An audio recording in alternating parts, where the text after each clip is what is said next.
guys, PIEGUYRULZ here, and welcome to the recast. I am joined, as always, by my co-host, MonstersReviews. Hey, what's up, my chips and dip? And this week we are joined by a resurrected from the dead, Kuro the Artist. Hey guys, what's up? Keep it fizzy. Oh, wait, wait a minute. If you're Kuro and you're monsters, then I'm confused. Whoa, Whoa! But yeah, welcome back to the recast, Kuro, after like 12 episodes. Yeah, it's good to be back. I'm glad I finally made it back after missing the SpongeBob episode. Sorry about that. No, you're fine. Are you better? I hope you're better by now. It was We're like, glad it was you're like not dead. one horrible, like, long day of, like, just, I'm not gonna get graphic, but I got incredibly sick. And it was like, yeah. And then, yeah, I was fine afterwards, after a few days of recovery. But that one day, like, it happened like 2 hours right before we were gonna record. And I'm like, oh my god, I can't believe this is happening. Yeah, no, I told the fans, because, like, you are a workaholic. Like, Oh, yeah. you are a committed person. So if you say you're gonna do something, you like, it must have been really bad for you not to do that. But yeah, no, we're happy to have you back, and happy to have you back in a recurring role. Hopefully you'll make it to episode 30. Mm-hmm. Ooh, thank you. Hopefully the recast will make it to episode 30. Yeah. Yep. And on that note, Monsters, you have a secret musical surprise, right? I do, yes. I prepared a little musical piece for Kuro. Oh, I'm excited. Ballad of Kuro. Honestly, don't know what this is. All right, tell me if you recognize it.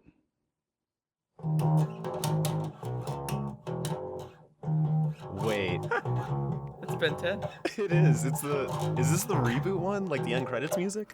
That's the bass line from the original theme song. Oh, the original one. Yeah.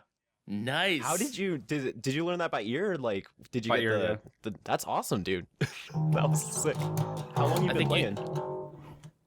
Like 5 years. Oh wow. So I yeah. didn't know you had ears, Monsters. I thought you just had those gills. Well, ears, gills, you know. Right. When he plays underwater, he can see the notes with the vibrations. That's how Yeah. we know. That's how he learns. I just see sheet music appear within bubbles. All right, then. Welcome to the recast. We have a pretty phenomenal show this week, I have to say.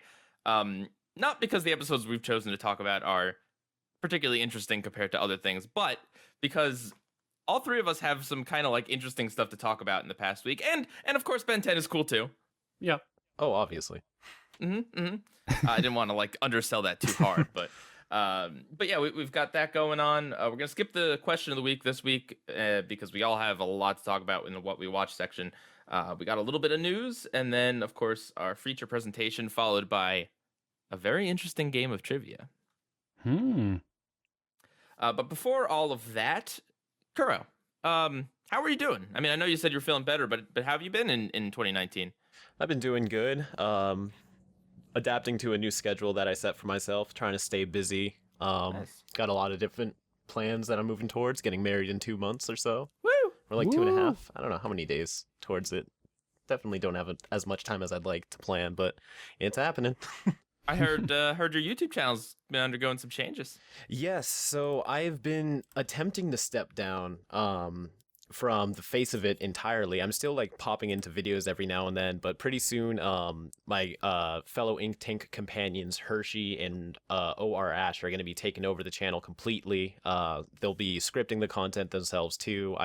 I'm still going to be editing. Hershey said he might start trying to take a crack at editing himself, but Ooh. I'm trying to step away from editing to focus more on just personal projects, and also just expanding my repertoire with different things, working with different clients. So, yeah. That's about Nice. it. And Ash was on the recast for the Fairly Odd Parents Danny Phantom episode a few months ago. Mm-hmm. So he's a pretty cool guy. Yeah. Oh yeah, he's excellent to work with and really great to talk to. So he's actually going to be in a video I have coming out hopefully this Sunday. It actually is about the Ben 10 reboot, but I'm Ooh. being a little bit selective about what specifically, but it's definitely going to be a really good video. I hope. If it's out before this comes out, I'll link it in the end card. Oh, thank you. I'll link the recast. Aw, thank you. Ah. Mr. Jolly Green Giant. Yes, sir.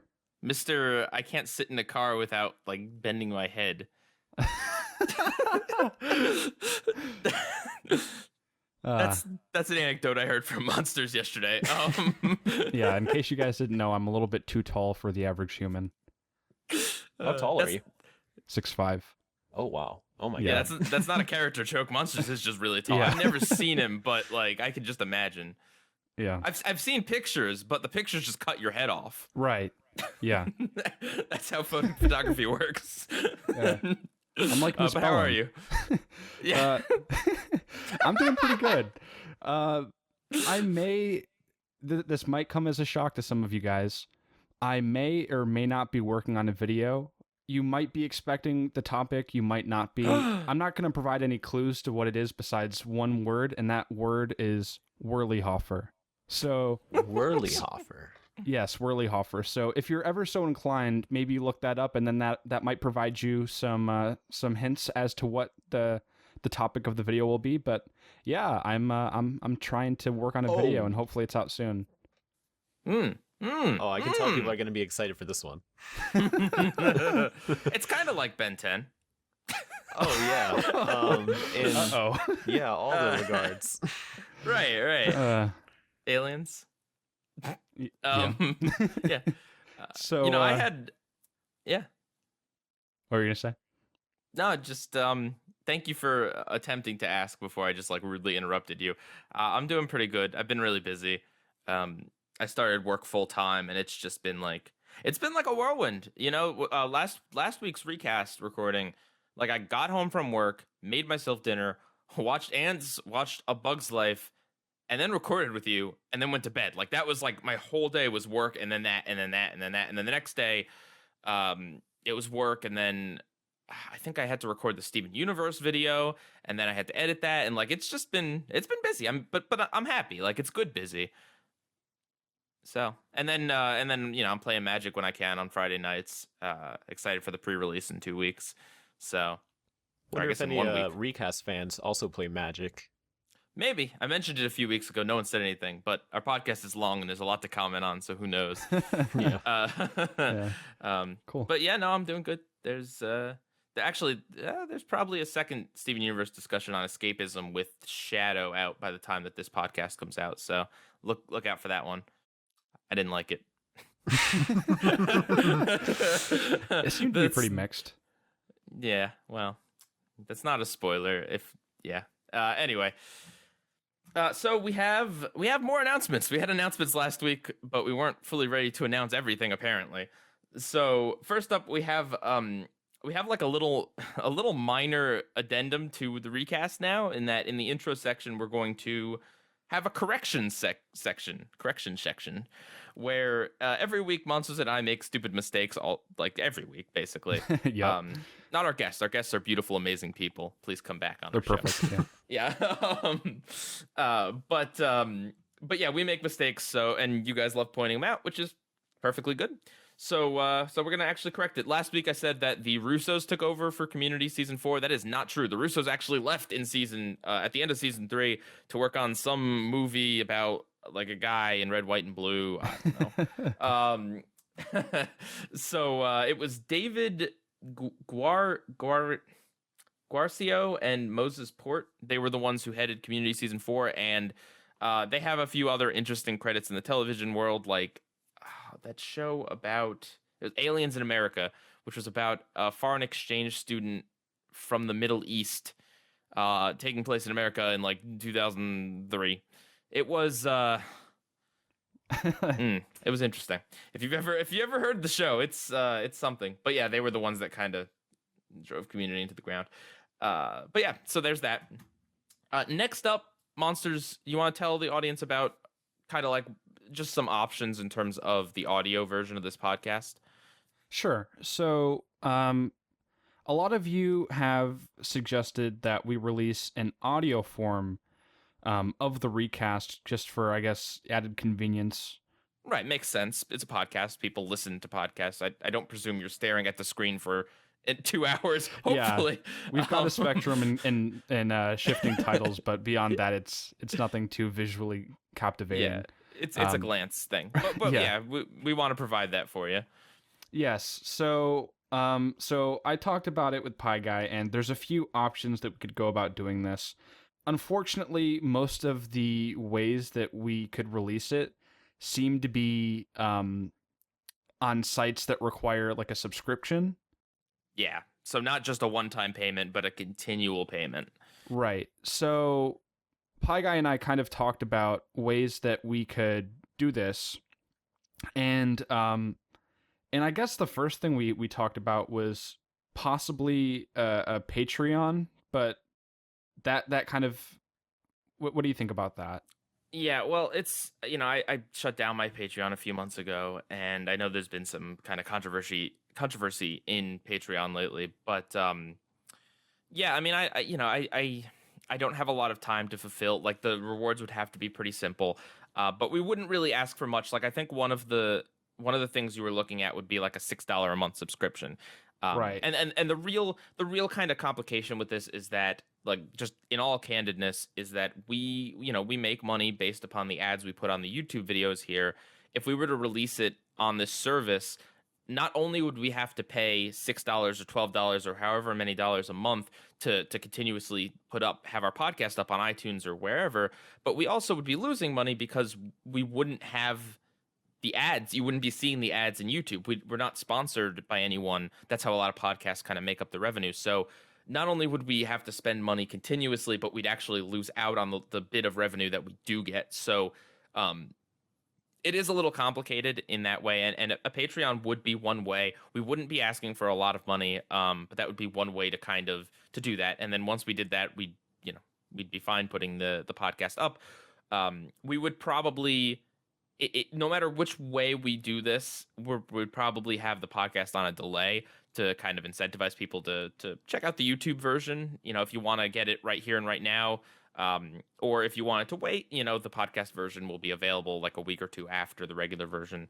That's option number one is we start a Patreon and we do it the subscription way where we're paying and it comes out on iTunes or whatever. Option two would be like, I don't know, maybe we get a sponsor and then we could do that, but I don't know. That's kind of, I don't know how we do that. Right. So that's a little, if anyone has any ideas, then go for it. But Squarespace. the other option is we could just like find some file share site and just put them up there and upload them, and you'd have to download them from there. They wouldn't be just natively on iTunes or wherever. And the advantage of that is that I'm sure we could find a way to do it for free, or at least for like a very small amount of money. And but the downside is there'd be no discovery from it. You know what I mean? Like no one would iTunes. I don't know how much the discovery is there, but at least it's something. Also Spotify too. Right. So we just kind of wanted to get a feel for what do you guys think? How badly do you want an audio only version of this podcast? Now, of course, you're always welcome to get like YouTube to MP3 and just download it off of YouTube. Like that's perfectly fine. So there is a way to do it now, but I understand that's like an extra step, and that those sites can be really ad filled and everything. But yeah, we kind of wanted to know how many fans were interested in an audio version, and how many fans would be interested in a Patreon version. And if we did do a Patreon, or not Patreon version, but just a Patreon, and if we did do one, what would you want to see for rewards, and how would you feel about it? So, did I cover it all, Monsters? I believe so. Let us know. Okay. Yeah, but we definitely want to have some audio version of the recast. So, yeah. Okay. And then the next announcement, also, Monsters, would you like to field this one? Sure. So we talked about, I believe it was the previous episode of the recast, that we want to start doing a live stream version of the recast about once every month. Mm-hmm. And we're proud to announce the first one. We decided that the first one will be on Wednesday, February 6th. Mark your calendars. And the topic will be Finding Nemo versus Shark Tale. Yeah. Since we had so much fun with Ants and A Bug's Life, this is another one. It's like my favorite movie of all time versus oh god, versus The Car Wash. Yeah, I mean, I'm sure everyone has seen Shark Tale. No, everyone has seen Finding Nemo at least. So that's I don't know entirely what should we call these community casts? That sounds good. Yeah. All right, cool. I just named it. So that's going to be the community cast, and we'll every week we'll tell you what date the next community cast is going to be. We'd love it if you could make it, but if not, we do have a Discord, and like we really want viewer interaction on that episode especially. So if you can't make it that day to be live, then please like leave as lengthy as you want a comment on the old Discord, and you know, if you leave a substantial one, we'll definitely read it off, or at least part of it. Mm-hmm. Okay, and then the last thing, something we meant to announce last week, because Sicky over here ruined our plans. Sorry. No, Into the Spider-Verse. We are going to be talking about it, but since it's been so long now, and like it's been weeks since any of us have seen it, how about we just do a recast on Spider-Verse in a few months when it comes out on Blu-ray? Everyone cool with that? I'm down for it. Mhm. Yeah. All right. And we'll try to get Kuro. I won't say we can get Kuro because I don't know. I don't know. Might get another stomach bug or something. You might get another bug, but Oh. spiders are arachnids. But but yeah, we'll try to get Kuro, and we'll try to get Shadow, and we'll try to get other people too, and we'll just have a big fun event. I won't say what we're comparing it to, but I definitely have something in mind. Wink, wink. Okay, so anyway, that's all the announcements. Let's actually get into the show. Mr. the Artist. Yes, that is me. There is something you wanted to talk about. You didn't strictly watch all of this in the past week, but you got something for us. Yes, so since I wasn't able to make the Christmas recast, which I did prepare for, I decided to at least speed run through the notes that I have on all the episodes, just to sort of get my opinion out there. Real quickly, the first one, which was Christmas Who. I love the patchy segments more than the actual episodes. Because yeah, it was well, I mean, because you don't really get them a lot, and like what you guys were saying in the last cast, this was like the first or second, probably his first like appearance ever, so like they really like put a lot of thought into the presentation of this character, and I thought it was just hilarious, and it's even like survivable in today's climate of humor. I think like people like who have never even seen this before would still find it just as funny. And the episode itself, I was trying to watch all of these as if like they were just their own special. Like as if SpongeBob was never even a TV show, like they only existed as these specials. And I think Christmas Who works just as its own Christmas special. Like if there was never a SpongeBob anything and they only did this episode, I think it does a great job presenting the characters and reintroducing everybody and how they interact with Christmas, and they push the plot along very nicely. There's excellent voice acting in it. That is a very good point, Carl. None of us said that. Mm-hmm. I think you'd be very confused as to why there's a squirrel underwater that disappears. Yeah. But otherwise, you're that's right. True. No, but you're right. It does work as a standalone thing, and I'm sure a lot of people watched it with their families. You know, they got their parents to watch it, and I'm sure it translates pretty well. Oh yeah. And my last point about this episode is I keep having a hard time deciding if the song is actually good or just super catchy. Like I feel like because it gets stuck in your head after a while, I'm like, do I even like this? But I just can't stop singing it. Okay, what'd you think of It's a SpongeBob Christmas, which you hadn't seen before? No, I watched it specifically for the recast. I saw a few like promos for it and clips, but I haven't actually sat down and watched it. I thought it was very fun, but nothing super special, I guess. Like I feel like it didn't do anything to warrant the art style, like the stop motion it was done in. I feel like they could have, because of the fact they were doing it in stop motion, they could have done a lot more with it. It kind of just felt like they were just trying to recreate a SpongeBob episode, which might be what they're trying to do, but I just felt like if they were going to take such a different twist on it, they might as well go all the way up and like try to do some I don't know. I just feel like that's an interesting point. I mean, I don't know if you saw that recast, but I love this episode so much. Oh no, I heard the whole thing, so okay. I'm sorry.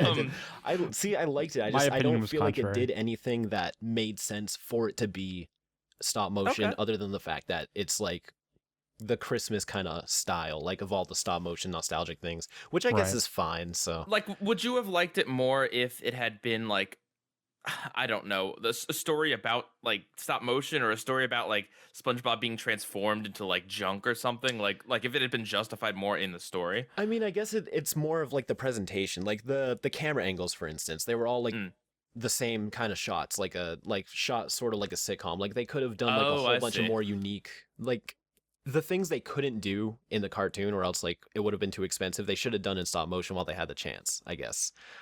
And Okay. I wasn't. I'm sorry. There's so many negative things I have to say about this episode. I wasn't No, too you're- much of a you're fan fine. of Patchy, just because I Yeah. feel like the charm of Patchy is he's not actually a pirate. He's just some really obsessed SpongeBob fan who's desperately trying to like make a fan club show. So when you actually make him a character, it loses that kind of charm. Like he's still good, like he's still Patchy, he acts like Patchy, but it's just now he's just another SpongeBob character. You're absolutely right. Yep. So that's about it. For the third episode, Did you think we were trolling you like Chugga did I'm not sure. Actually, it can go either way. before Santa shows up? Like, Yeah, it's like it really. I'm not sure I even care. It was not a real Christmas episode because a lot of the humor didn't really land with me. I don't know. I'm looking at all of my notes on this episode right now, and it's basically just a bunch of stuff people said before. Like did you like Sandy's nuts? Not sure there's a right way to answer that. The gravitational pull on my nuts. Oh, one thing right off the bat. Who made the Krabby Patty that SpongeBob was having delivered to him? Because it sure wasn't Squidward, because there's a whole episode about why he can't make Krabby Patties. So There's like 20 episodes that show that both Yeah, I Squidward don't and know. Mr. Krabs cannot make Krabby I Patties. don't know So who he was waiting on. Maybe they just have like a reserve where like the SpongeBob patty goes vault? in. Yeah, it's Well, I it's from think- the patty vault. I think like the correct answer is probably that SpongeBob made the patty right before leaving the Krusty Krab, and Squidward is just that bad a delivery person. And SpongeBob would also have the patty delivered to himself because he's SpongeBob. True. But that's a good Yeah. point. But yeah, it just seemed like another kind of like modern SpongeBob episodes. The more recent ones are like getting a little bit better, but this one it didn't really sit with me. And honestly, if it wasn't for the recast, I probably wouldn't have made it all the way through the whole episode. You wouldn't have made it to Santa. No, in fact, Santa. Of all 3 episodes, he get progressively worse every time. Like I look at this Santa and then I think back to like the live action Santa, and I'm just like, I would much prefer him, even though he doesn't even really talk that much. It's not Santa unless on SpongeBob unless he's creepy. Yes. That's no, that's true. Oh god, if they have another Christmas episode and it's just like a normal Santa Claus, I'll be sad. He has to be Yeah. like he's like drunk in the first one. He's like a gremlin in the second one. And then the third one, he's like trolling SpongeBob and like calling them idiots and like creepy Look. close-ups on his face. Lives on the moon. Or like goes to take a nap on the moon. Yeah. I don't. What? Okay, well then, Mr. the Artist, what did you think of the art in Goons on the Moon? At least it's a Kaz episode, if that means anything to you. It was like the animation style, or like Well, just the art. I mean, because that's a very big difference from how Christmas Who looks and how Goons on the Moon. oh looks. yeah, true. It's like honestly, I didn't really think too much about it when I was watching it because I'm kind of used to like how things are looking now. So like when I watch the old episodes, it's actually more of when I watch the older episodes that it stands out to me. As good or bad? Just different. Like the older episodes, like they weren't bad. They were just tailored to the technology they had at the time. Yeah. Right. Well, I mean, that's the thing. I think regardless of how, like Goons on the Moon, artistically talking about nothing else, was ambitious. Like in some ways, like the shadows, the detailing, like it's definitely more ambitious than you would have seen on like season 3 of SpongeBob. Maybe not. No, sorry, Anyway. I wasn't sure if you cut off or not. No, I just ended. Oh, what I okay. was saying. Well, yeah, I can see what you're saying there. Like if they tried to attempt something like that back in season 3, it probably wouldn't have been able to execute it the way they did like nowadays Yeah. with the way they're able to produce their episodes. So All right. Well, thank you for that, dude. yeah, no Yeah. problem. All right. Now we can make like a George Lucas version of episode 20 where just we edit have me in. we I can record a whole bunch of like responses that you can add in. So I'll be like, that's a great point, monsters, and just put that like anywhere. It'd be like, yeah, Chugga, nice to meet you. Yeah. And then we'll just take like little clips and be like, nice to meet you too. The art. Recast 20 Revenge of the Sick. No, just his name and address withheld. Yeah. Well, okay, cool. That'll be the remaster. Perfect. At The any rate, rebooted recast. did you watch anything in the past week? Anything young? Anything Justicey? Oh, you know what? I have actually watched something young and Justicey. The Marvel Superhero Squad show. Oh God! No, I did watch the first 3 episodes of Young Justice the night it came out, and I liked the episodes. I'm actually. It wasn't what I thought it would be, and it's good because I was expecting, since it's been such a long hiatus, like when you see these first 3 episodes, they're gonna do something crazy and action-packed to like hook you in and be like, yeah, don't you miss Young Justice? But it was just naturally, it was just good episodes. It was good writing, good animation. It just set up for what needs to happen in the rest of the season. So I'm glad like they didn't become a little bit too, I guess, oversell themselves just because of the fact there hasn't been a season in so long. So it's fantastic. I highly recommend Young Justice season 3. Does it feel like if Young Justice had just like never taken its break? Is that what it feels like? It does and it doesn't. There are some things that definitely would have benefited from the break, such as a lot of the costume changes reflect on what's happening in like the Arrowverse and the DCEU that they have that they probably wouldn't have had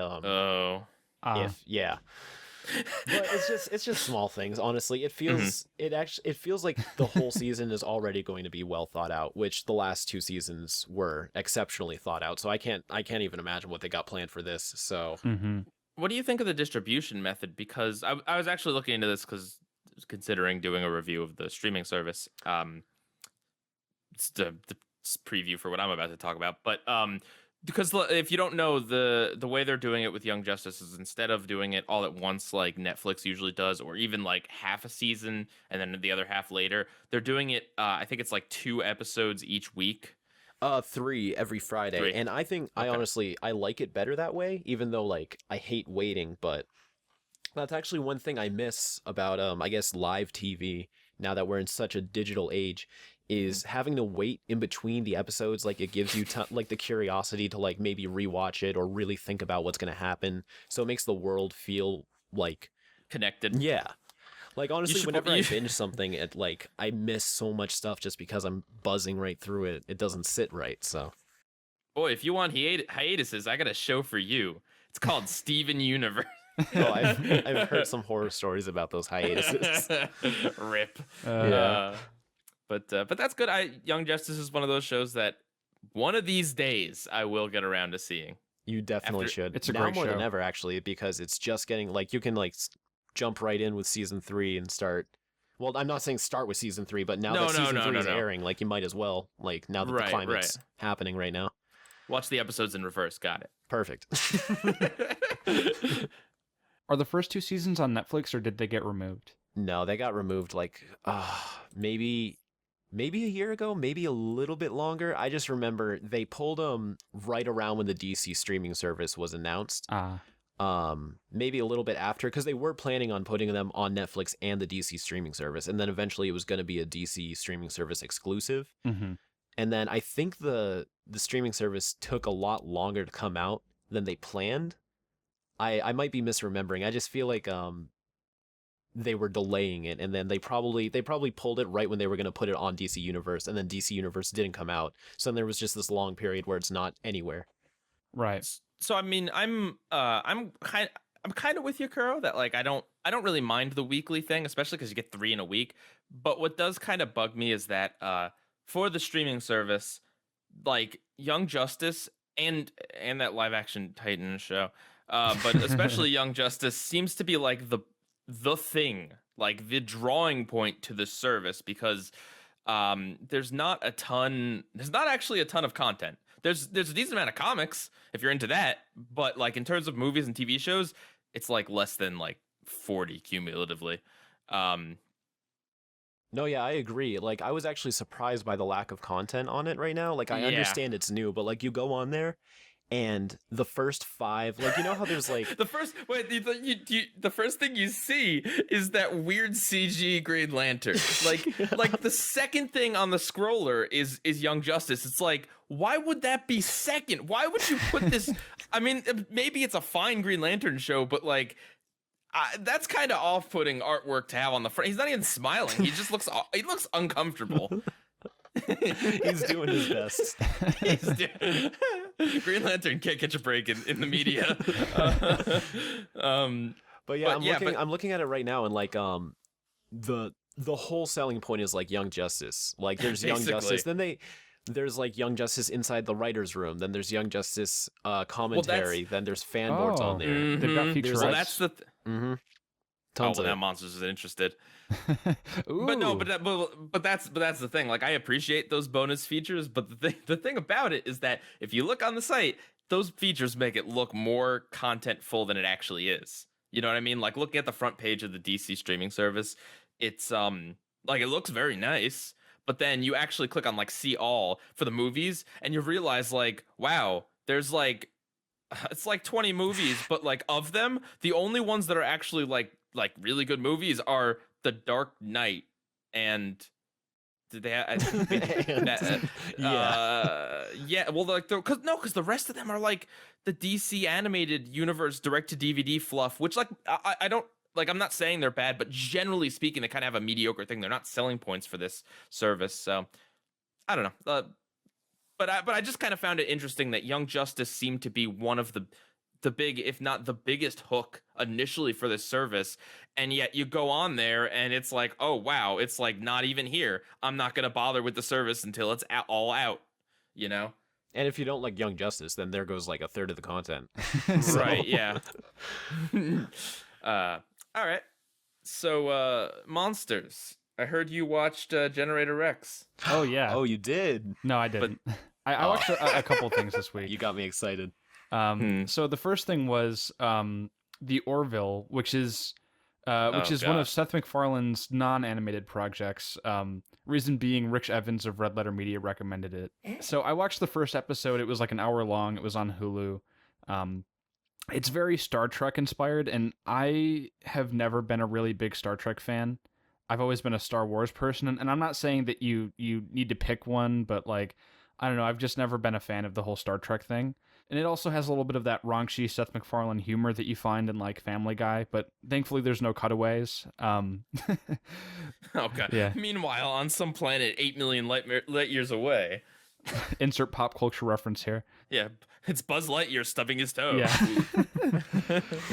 But I mean, for being like a really ambitious sci-fi live action TV show on Fox, it looks okay. I mean, some of the sets are really big.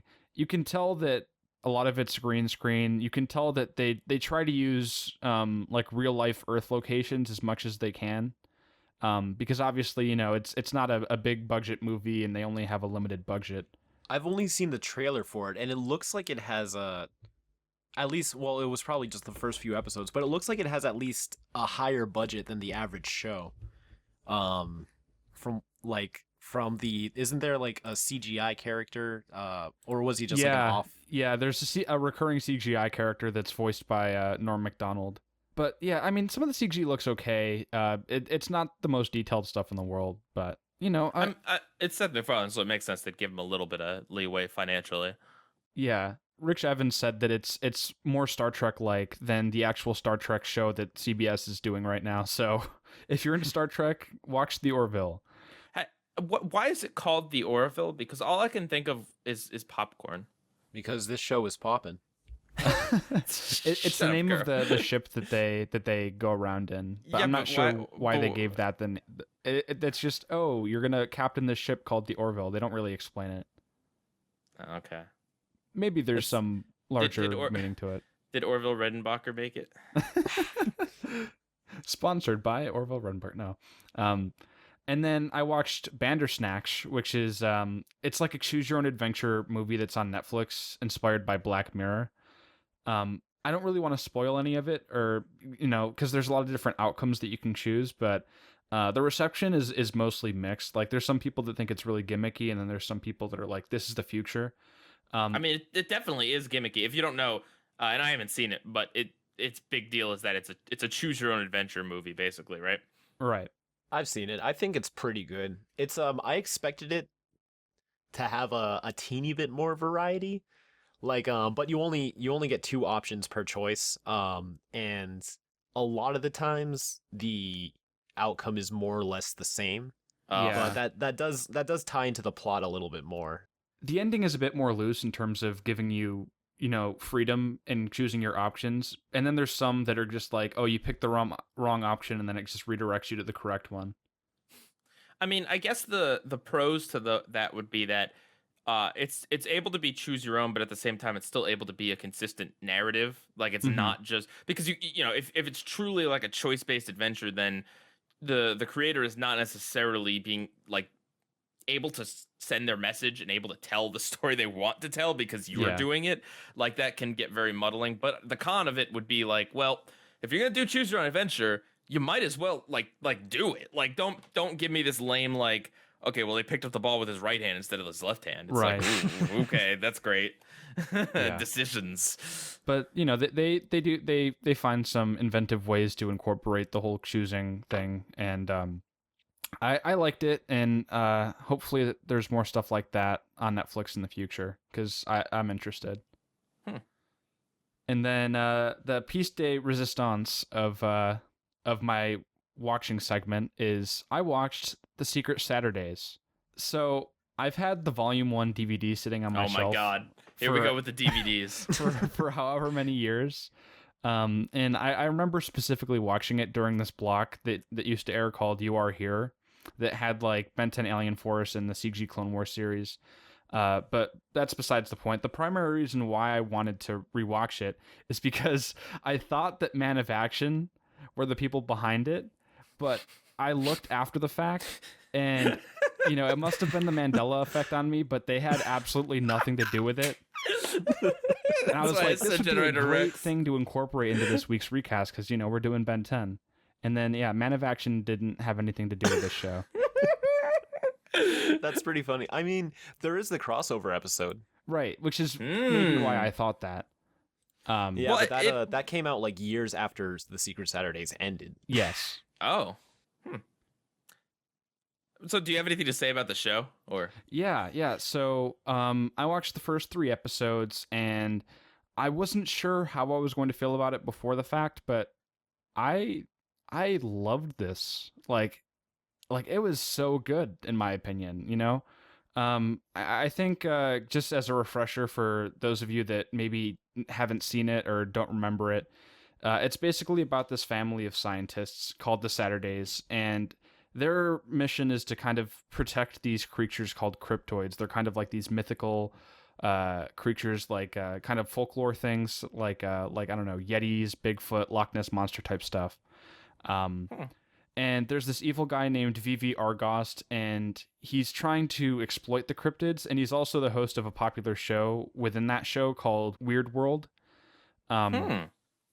So the Saturday that the show focuses on, his name is Zach. He's the son, and he's put in an interesting position because he's very brave and he's very outgoing, but he's also a fanboy of Argost's show, while acknowledging that he's still like a really bad person.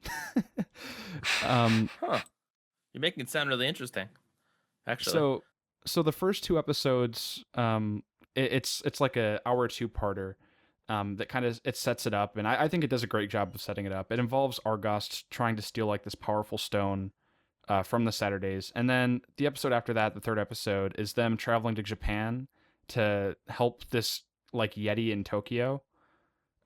It's very similar to Ben 10 and Scooby-Doo in the way that it's kind of just each episode is like a different location with the characters traveling.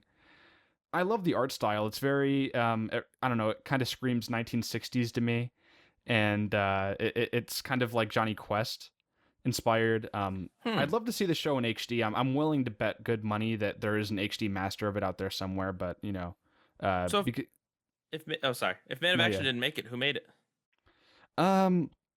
Well, it was Cartoon Network Studios, but I don't remember his name. The guy that created it is like a Canadian animator. Antonucci? His name is Jay Stevens. I'm not sure what else he's worked on. But yeah, no, it's a really cool show. Honestly, I might make a video on it that kind of talks more about it in depth because I think it deserves more attention. It was kind of on during a time in Cartoon Network history that gets disregarded and kind of overshadowed by the bigger problems that were plaguing the channel at the time. Well, I think a part of it is just that, like, I missed out on all of that. I didn't watch Alien Force. I didn't watch Secret Saturdays. I didn't watch Generator Rex. I didn't watch, I think there's another one. Clone Wars, Brave and the Bold. Oh, yeah. I mean, Clone Wars. The Green Lantern was on that time, too, I believe. The CGI one, yeah. But yeah, no, I think honestly a part of it was that Cartoon Network really like sectioned off their action stuff to like a specific block, and that was that. Like they didn't commingle it with the non-action stuff. Right. Which I mean, they've always kind of had blocks for this sort of thing, but like, you know, I mean, Alien Force is not it's like darker, but it's not necessarily the sort of thing that couldn't air alongside like just Cartoon Network's regular daytime lineup. Yeah. Well, maybe not the episode where Grandpa Max is dead, apparently, but right. But the disembodied hand episode certainly. Yeah. All right, that's cool, Monsters. Yeah. What did you watch? Well, all right. So as I hinted at last week, I watched the series of Unfortunate Events season 3 on Netflix. I won't be spoiling anything, but I will be talking a little bit about this show. So. Yeah, there's 3 seasons of it. Correct. They made them fast because they didn't want the kids to grow up too much. And there's it's like 8 episodes a season, 4 2-parters, or I think 7 in the last season. Anyway, basically, I didn't grow up reading the books, and the show, you know, was teased pretty well on Netflix. There were some good trailers, and. I kind of wanted to see what it was, and it has a very peculiar style. Patrick Warburton plays Lemony Snicket, who is the narrator, and he's the person who's been collecting the story on the Baudelaire children. It's told through kind of his eye on the story, and he kind of opens up every episode, and he's like, you know, many people would consider the story you're about to see too harsh for the average viewer. Like, please look away. But he always has, and then there's like. One of the big things that the author of the books, whose name is not Lemony Snicket, that's a character, but he was very big on like vocabulary and like teaching kids these fancy words. So, you know, it'll be like, the element of surprise is not an element you'll find on the periodic table, but surprise can be interpreted in many different ways. Like he'll kind of go, and there's a recurring thing where they'll be like, I don't know, like deja vu, a term which herefore means believing that you've seen something before. Like they'll say this like here, it's like here to or here for or whatever, where they just like reiterate what the word is. I don't know. It's cool. Like it has a very peculiar style, and that's kind of what drew me into the show. Neil Patrick Harris plays Count Olaf, who is this just like deranged man who has a crazy eyebrow and this insane accent and all this stuff. And in every 2 episodes are one book, but in every book he's got a different crazy disguise, and of course the main characters are the only ones who can see through it, so he's always putting on a crazy accent and all this sort of stuff, and his performance is great. Like I said, Patrick Warburton is great as Snicket. He's got a great voice for it, great presentation, and there's other things in the series, like Olaf has these henchmen that are these hench people, and they're just as eccentric as he is. They're pretty great as well. And that's kind of like what draws you into the series. But the thing is, the other thing is that there is this ongoing mystery. And apparently in the books, the mystery element didn't actually even get inserted until like book like 6 or 7. But the show decided to intermingle it from the start. And that ongoing story was like enough of a tease for me to keep going with the show, even when I didn't actually like it. Like, one of the problems with the show is that every book every story is essentially the same. The Baudelaire children are orphans because of events at the beginning of the series that are unfortunate. And then they're passed from one guardian, and then bad things happen to that guardian thanks to Count Olaf. They're passed to the next guardian. That happens. I'm like literally in almost every book.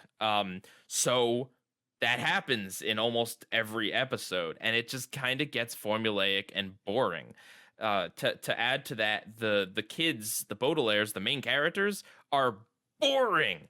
They do not talk like human children. They talk like they're, oh god, like the one kid is obsessed with books, so he's got like an advanced vocabulary, and he's just like, oh, I read about poison plants in a book. You can use them to poison people. Like, they don't have emotion in their voices when they're talking.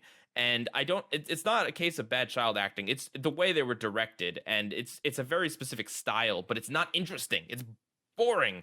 And these are your main characters. So it's formulaic. The characters are kind of hard to relate to outside of the few like extraordinary performances, and it just goes on and on and on. And yeah, there's this ongoing mystery that hooked me, but there were so many episodes that I was bored with, and I kind of kept going with it because I felt like, you know what? I'm sure there'll be a payoff that's good. And guess what? There wasn't. That's unfortunate. You know, anyone who's watched Lost can probably feel me. But yeah, have you guys ever experienced that with the show where like you feel like you watch it not even because you're enjoying it, but because you feel like you want to know the story. You want to know the ending of it. You want to see whatever crazy twist is going to come at the end. Yeah. That's like the main drive between a lot of shows that I'm watching now. Oh, yeah, well, you watch terrible CW shows, so that makes sense. But like, that's the thing. And like, the ending is so... Like, apparently in the books, they leave more things up to the imagination. They answer more questions in the actual show. And I feel like it's kind of worse off for it. Like, in the vaguest terms possible, characters are after a certain object. And it's discovered that some characters are after the object because of the object, like they like that object. And then the other characters are after the object because there's something important inside the object. The entire like plot happens because of this divide that everyone wants this thing, and yet no one ever makes the point that like you can literally take the thing out of the thing and just divide it amongst the people that want it. Like, you could literally do that in the entire story, but no, people got to be murdered over this thing. It's dumb. It's like next level dumb in that area. So like I don't recommend this show, despite the fact that it has certain stylistic things that are really well done and really interesting.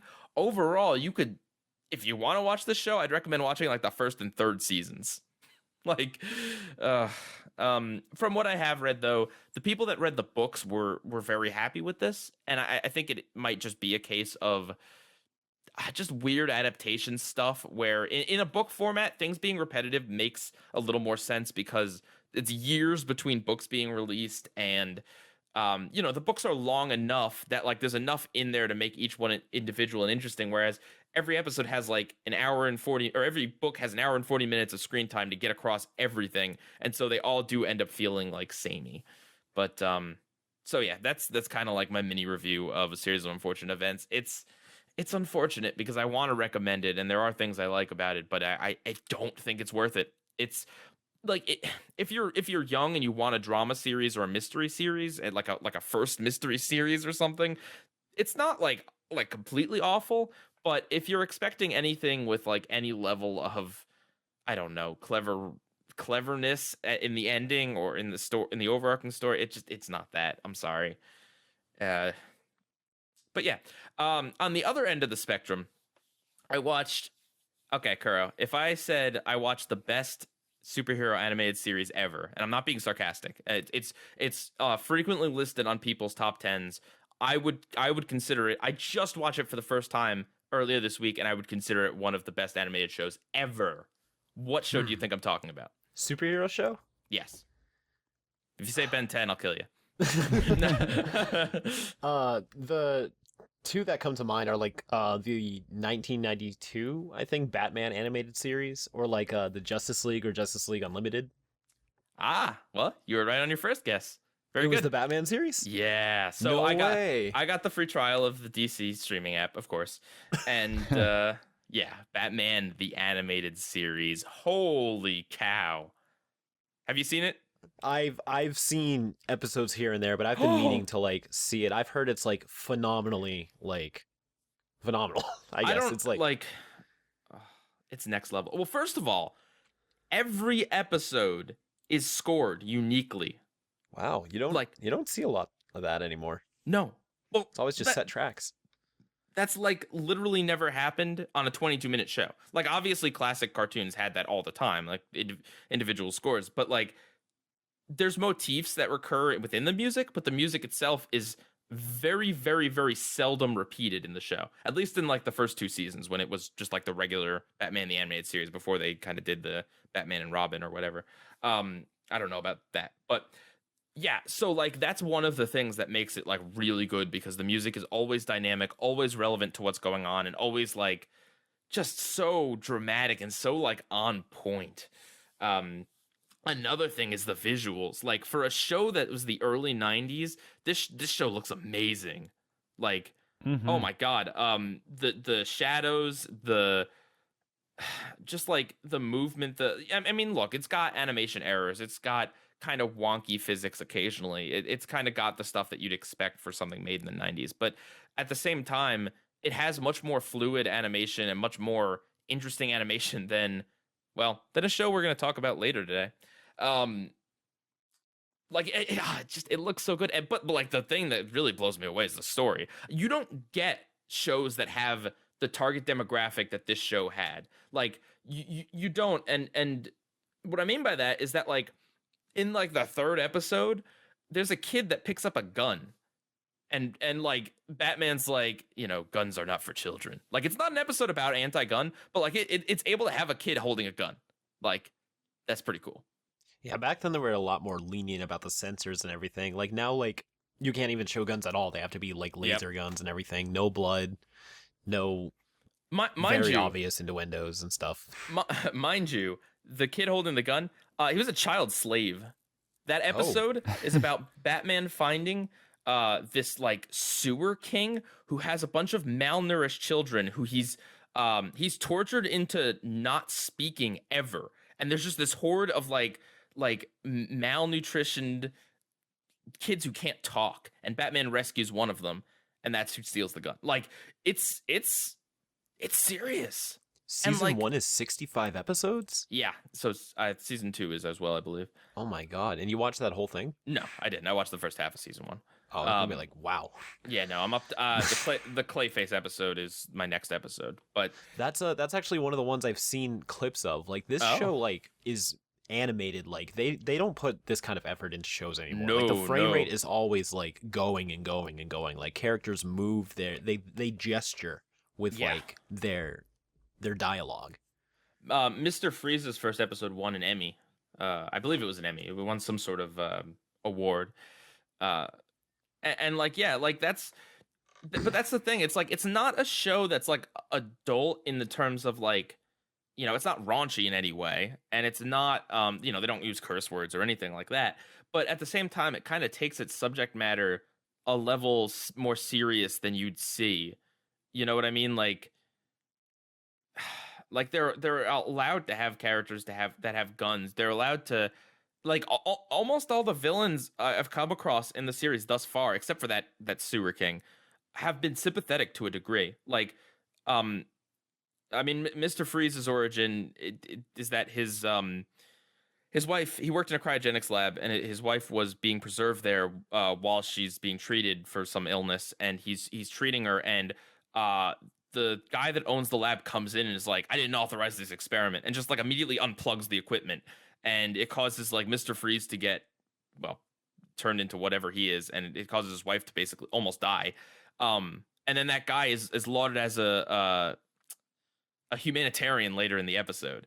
And Mr. Freeze wants to kill him, and Batman doesn't. But Batman still is like, you're still gonna get justice for what you've done. Like that's kind of like the the motif of the show. There's another guy that turns himself invisible because he wants to see his daughter. And I mean, he's a a criminal lowlife, but like he's doing it because he wants to see his kid. Like the villains have good motivations. You've kind of like talked me into wanting to check this out like Do immediately. it. And there's some good variety too. There's an episode, it's like I've got a Batman in my backyard or something, or I got a Batman in my basement, and it's about a kid who wants to be a detective, and Batman gets knocked out in a fight with the Joker, or a fight with the Penguin by nerve gas, and the kid rescues Batman by like getting him in the Batmobile and like kind of kid piloting the Batmobile back to his house, and then he Home Alone style fights off the Penguin and his thugs while Batman is unconscious in the basement. That's awesome. It is, right? Yeah, and I mean, mind you, in the first half of the season here, there's only one episode with Robin, and it's also like the Joker's first appearance, and it's a Christmas episode. So I feel like that one was like produced out of order or something because it feels kind of wrong.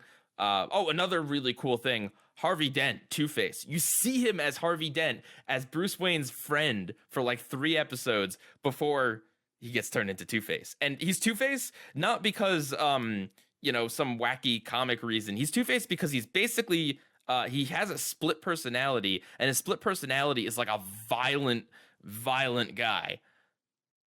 And meanwhile he's trying to run for get reelected for DA, I believe. And he's trying to fight back this alternate personality, and he's got a fiance, and it's like I love how they treat their subject matter with a level of maturity that you don't see on, like, not to insult the show, but like on Ben 10. Like, I'll just use that as an example. Like, Ben 10 is a superhero show, but it's not a superhero show in anywhere the same like level of maturity as Batman. And I would say that for most other shows, even other superhero shows I love, are not on that level. And like, I guess to use another example, Static Shock, which is also on the DC streaming app. That show had like, dude, Richie got shot on that show. But anytime Static Shock did anything like that, they got really preachy with it real fast.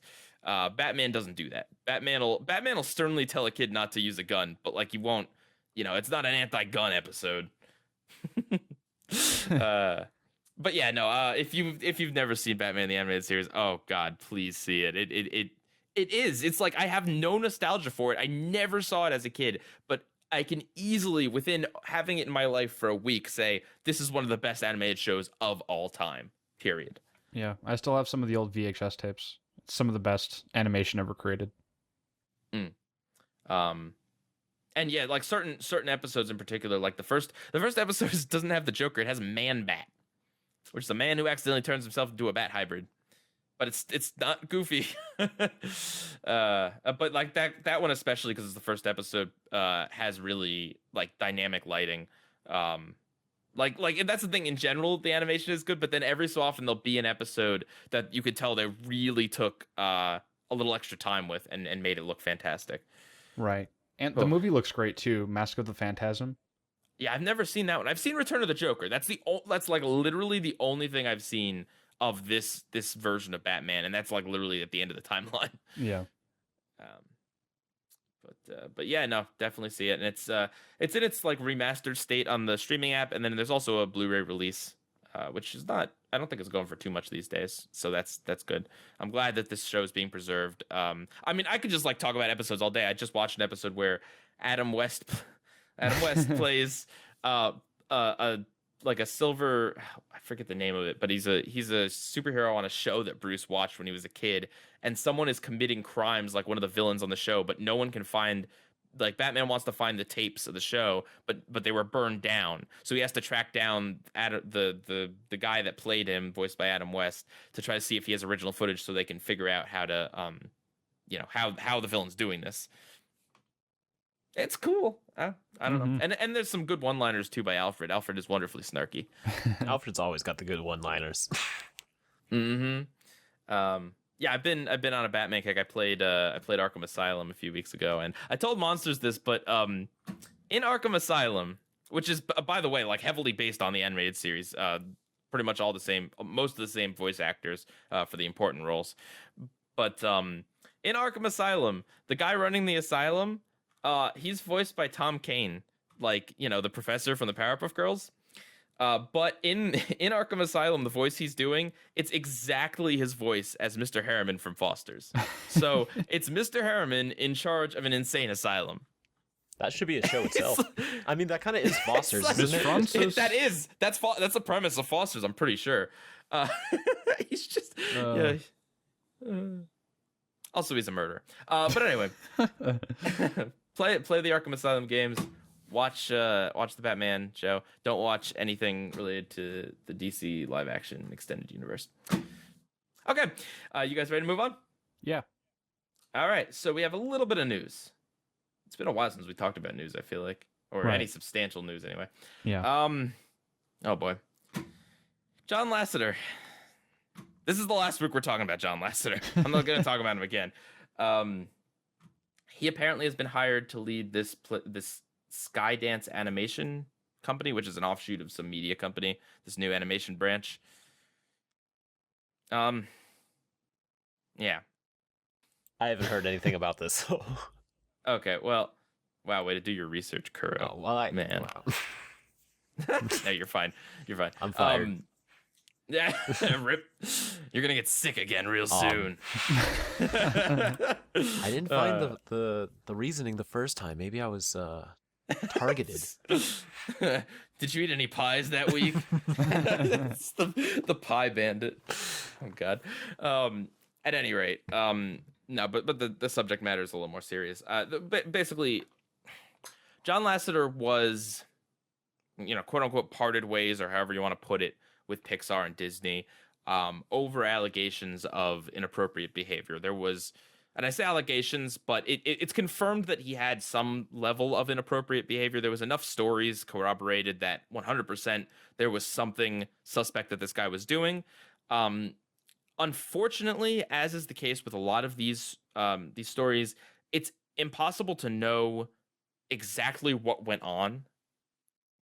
Because of the nature of it's all just people saying things. Like I 100% believe that John Lasseter definitely did some not great things, did some really bad things, in fact. And even if he was like, unaware or naive or whatever you want to call it, it's still 100% not right.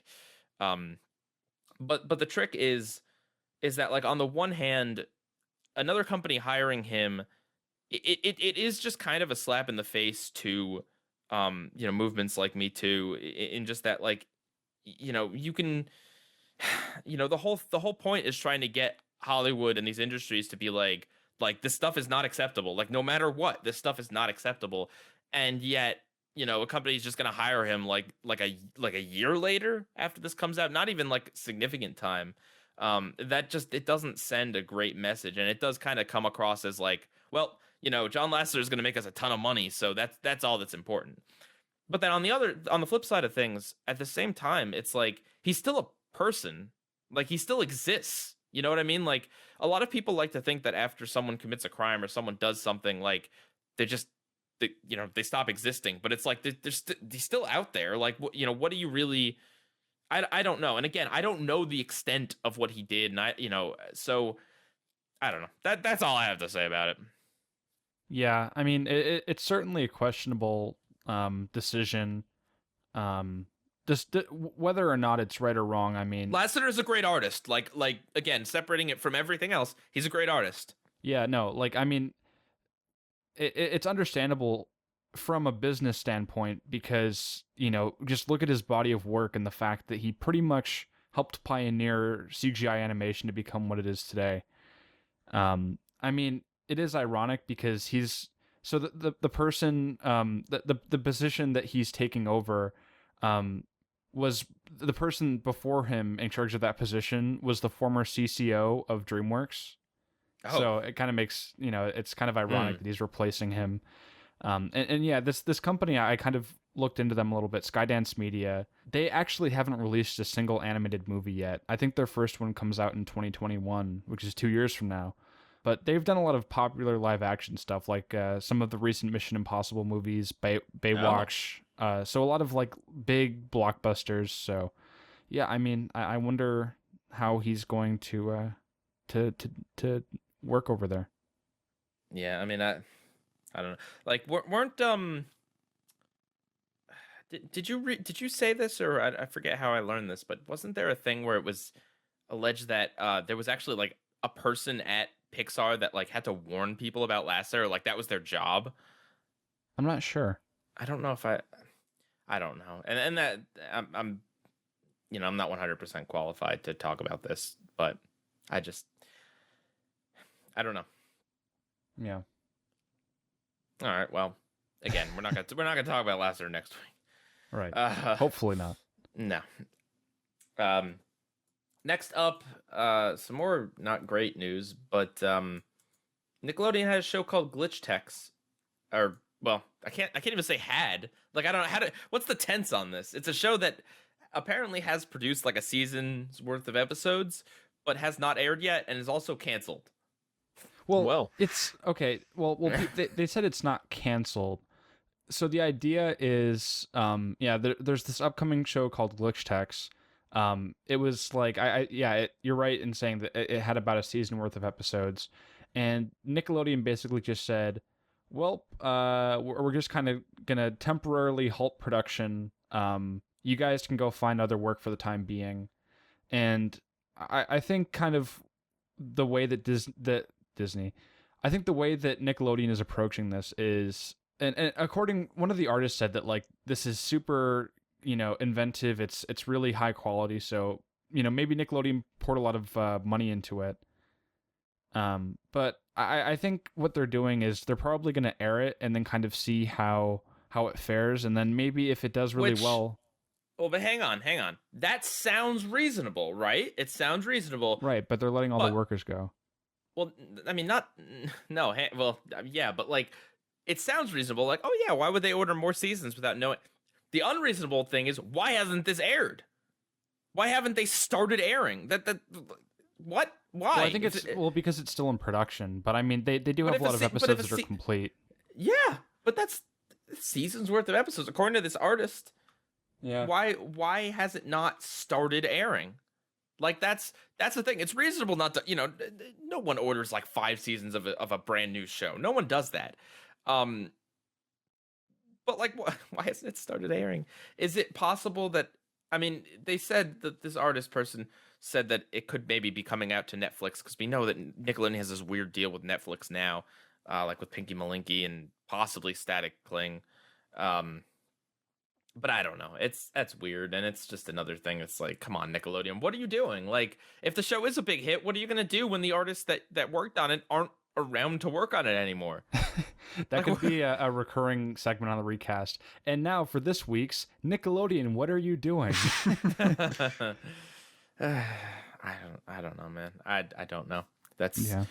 I mean, I will say, if I was Nickelodeon, I would not be happy that this person is tweeting this, because just from like, I'd never heard of the show beforehand, but if I'm hearing like, oh, it's canceled, or oh, it's probably, like, the way they phrase it kind of sounds like it's canceled, and they clarify it later.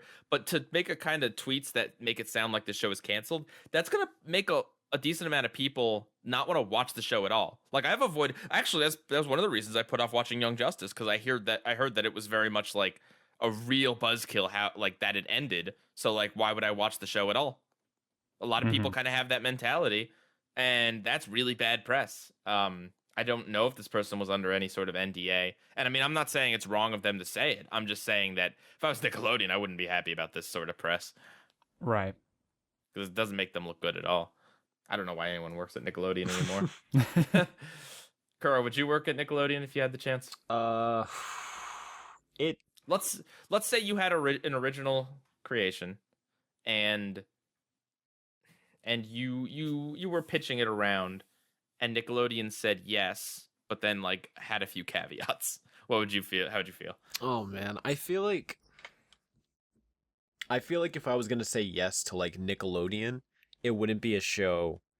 Well, not a show like I wouldn't care about, but like I have like 1 or 2 shows that I've been thinking of for like years that I've been trying to get developed, and I feel like that opportunity might not be the direction I'd want to take the show in, just because of the reputation Nickelodeon has with its shows, and plus with its limiting amount of content. Yeah, so I don't know. I wouldn't mind working on somebody else's show at Nickelodeon, but having my own, I would have to come up with something like completely fresh, like made for Nickelodeon. You would Simpsons it. Yeah. You would come in with your A pitch, and then you'd like see some guy coming out and being like, "Oh, it's bad in there," and then you'd be like, "I don't know. How about like a family of ocelots that eat pink berries?" Yeah. Yeah. That's. I mean. Yeah, this is the first I'm hearing of this show. Again, like, terrible publicity. Good job, Nickelodeon. Apparently, Glitch Text is about from the very little information out there on it, it's apparently about video game characters coming to life and these kids fighting them. Apparently, maybe, I don't know. Yeah, Is there any footage of it at all? There's art. Yeah, I couldn't find any actual. I found like a terrible YouTube parody thing, but that wasn't real. Yeah, I don't like. Again, your first. This is good promotion there, Nick. Good job not promoting this, not airing this, not picking it up or. I don't. If so many episodes are done, why hasn't it started airing? Like, that's how it works. That the whole season doesn't have to be done before you start airing the show. That's because you want to have a constant production schedule where there's like a few months gap between seasons, but the people that were working on your show are going to come back to work on it again. That's the ideal. The ideal isn't they work for a year, then you spend the next year airing the episodes, and then they work the next year. That's not how it works. Yeah, it's supposed to air sometime this year. I don't know what the plans are now, or if they're just staying the same. Who knows? All right, last bit of news is Into the Spider-Verse. That's happy news. Yeah. So it won Best Animated Feature at the Golden Globes. I don't care about award shows, but that makes me happy. Yeah, recognition for a movie that deserves it. Mm-hmm. Well, don't spoil it, Monsters. Maybe you hate the movie. Save it for that No, Yeah, it shouldn't have won. What was I talking about? But the other news with that is that Sony is in talks, like nothing confirmed in the slightest, but just that they're considering a possible TV show. Like it's confirmed that there's going to be other movies in the Into the Spider-Verse universe, but a TV show spinoff. Yeah, I'm not surprised, honestly. But Yeah. I'm not sure if something like this could work as a TV show without kind of ruining the whole point that their universes aren't supposed to be merging together in the first place. Like the whole plot, well, not Right. the whole plot, but like I don't want to spoil it for those who haven't seen, but basically the fact that all these Spider-Men, Spider-Woman too, because Gwen Stacy's there, isn't Spider really cartoons. a good thing. Like universes aren't supposed to merge, and now if they're going to try to build a whole TV series around it. Well, they might just be saying they're going to build it around one of the universes. Yeah, I think that's what they're doing. Because I think that the movie was like a one-time thing, but I think like they put in the article that they're considering doing like a series that's exclusively about Spider-Ham. Well, series of shorts, I think they said. I don't think. And he's very cartoony, so that that does works. make sense. And I think that they have a web series that, despite not having the quality of animation that the movie has, still looks pretty good. But that's the I don't know. I mean, I'm not like down on this idea, but I know like just because it has the branding doesn't mean it's going to have the same people that worked on it. It certainly isn't going to have the same animation. Like maybe the same art style, but if they do, it's going to take significant cuts. I mean, I could imagine a 2D Spider-Ham show. Like, I don't know. I feel like he can work well in 2D. Just do like another season of Spectacular Spider-Man. Get Drake Bell to come back and voice Spider-Man. No.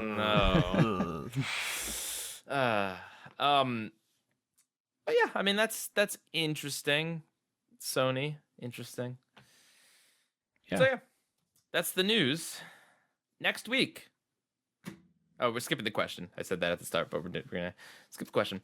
Next week we are going to be talking about 2 Powerpuff Girl original episodes. Probably the most rehashiest of all of the original 2 like shows episodes. Monkey See Doggy Do and Monkey See Doggy 2, which is 2. Well, they're Mojo tries the same plot twice, essentially, including reused footage. So, Wow. yeah. It's, well, I haven't seen it in ages, so we'll see. Monkey See Doggy Do is actually, I think it's like the second episode. It's Mojo's first appearance, I believe. And then the second one, it's either season 2 or a late season 1. But yeah, it's interesting. And we will probably be joined by someone, but I don't want to jinx it, so who knows? Who knows? Ooh. So, Benjamin Tenjamin. Yes. So we have the episodes A Change of Face and Freaky GwenBen. Or Freaky GwenBen. Okay. Yeah, I don't really get the title, to be honest. Yeah, it sounds like it's an episode where they merge together to form some sort of amalgamation, not swap bodies. A Change of Face is, like, I appreciate Freaky GwenBen because it's like a stupid title, like a standout from the crowd title and how weird it is. But A Change of Face is definitely the better title. Okay, so let's start off with A Change of Face. This was from Ben 10's Weird Season 3. And I actually talked about this episode like 4 months ago on the recast, just as what I watched.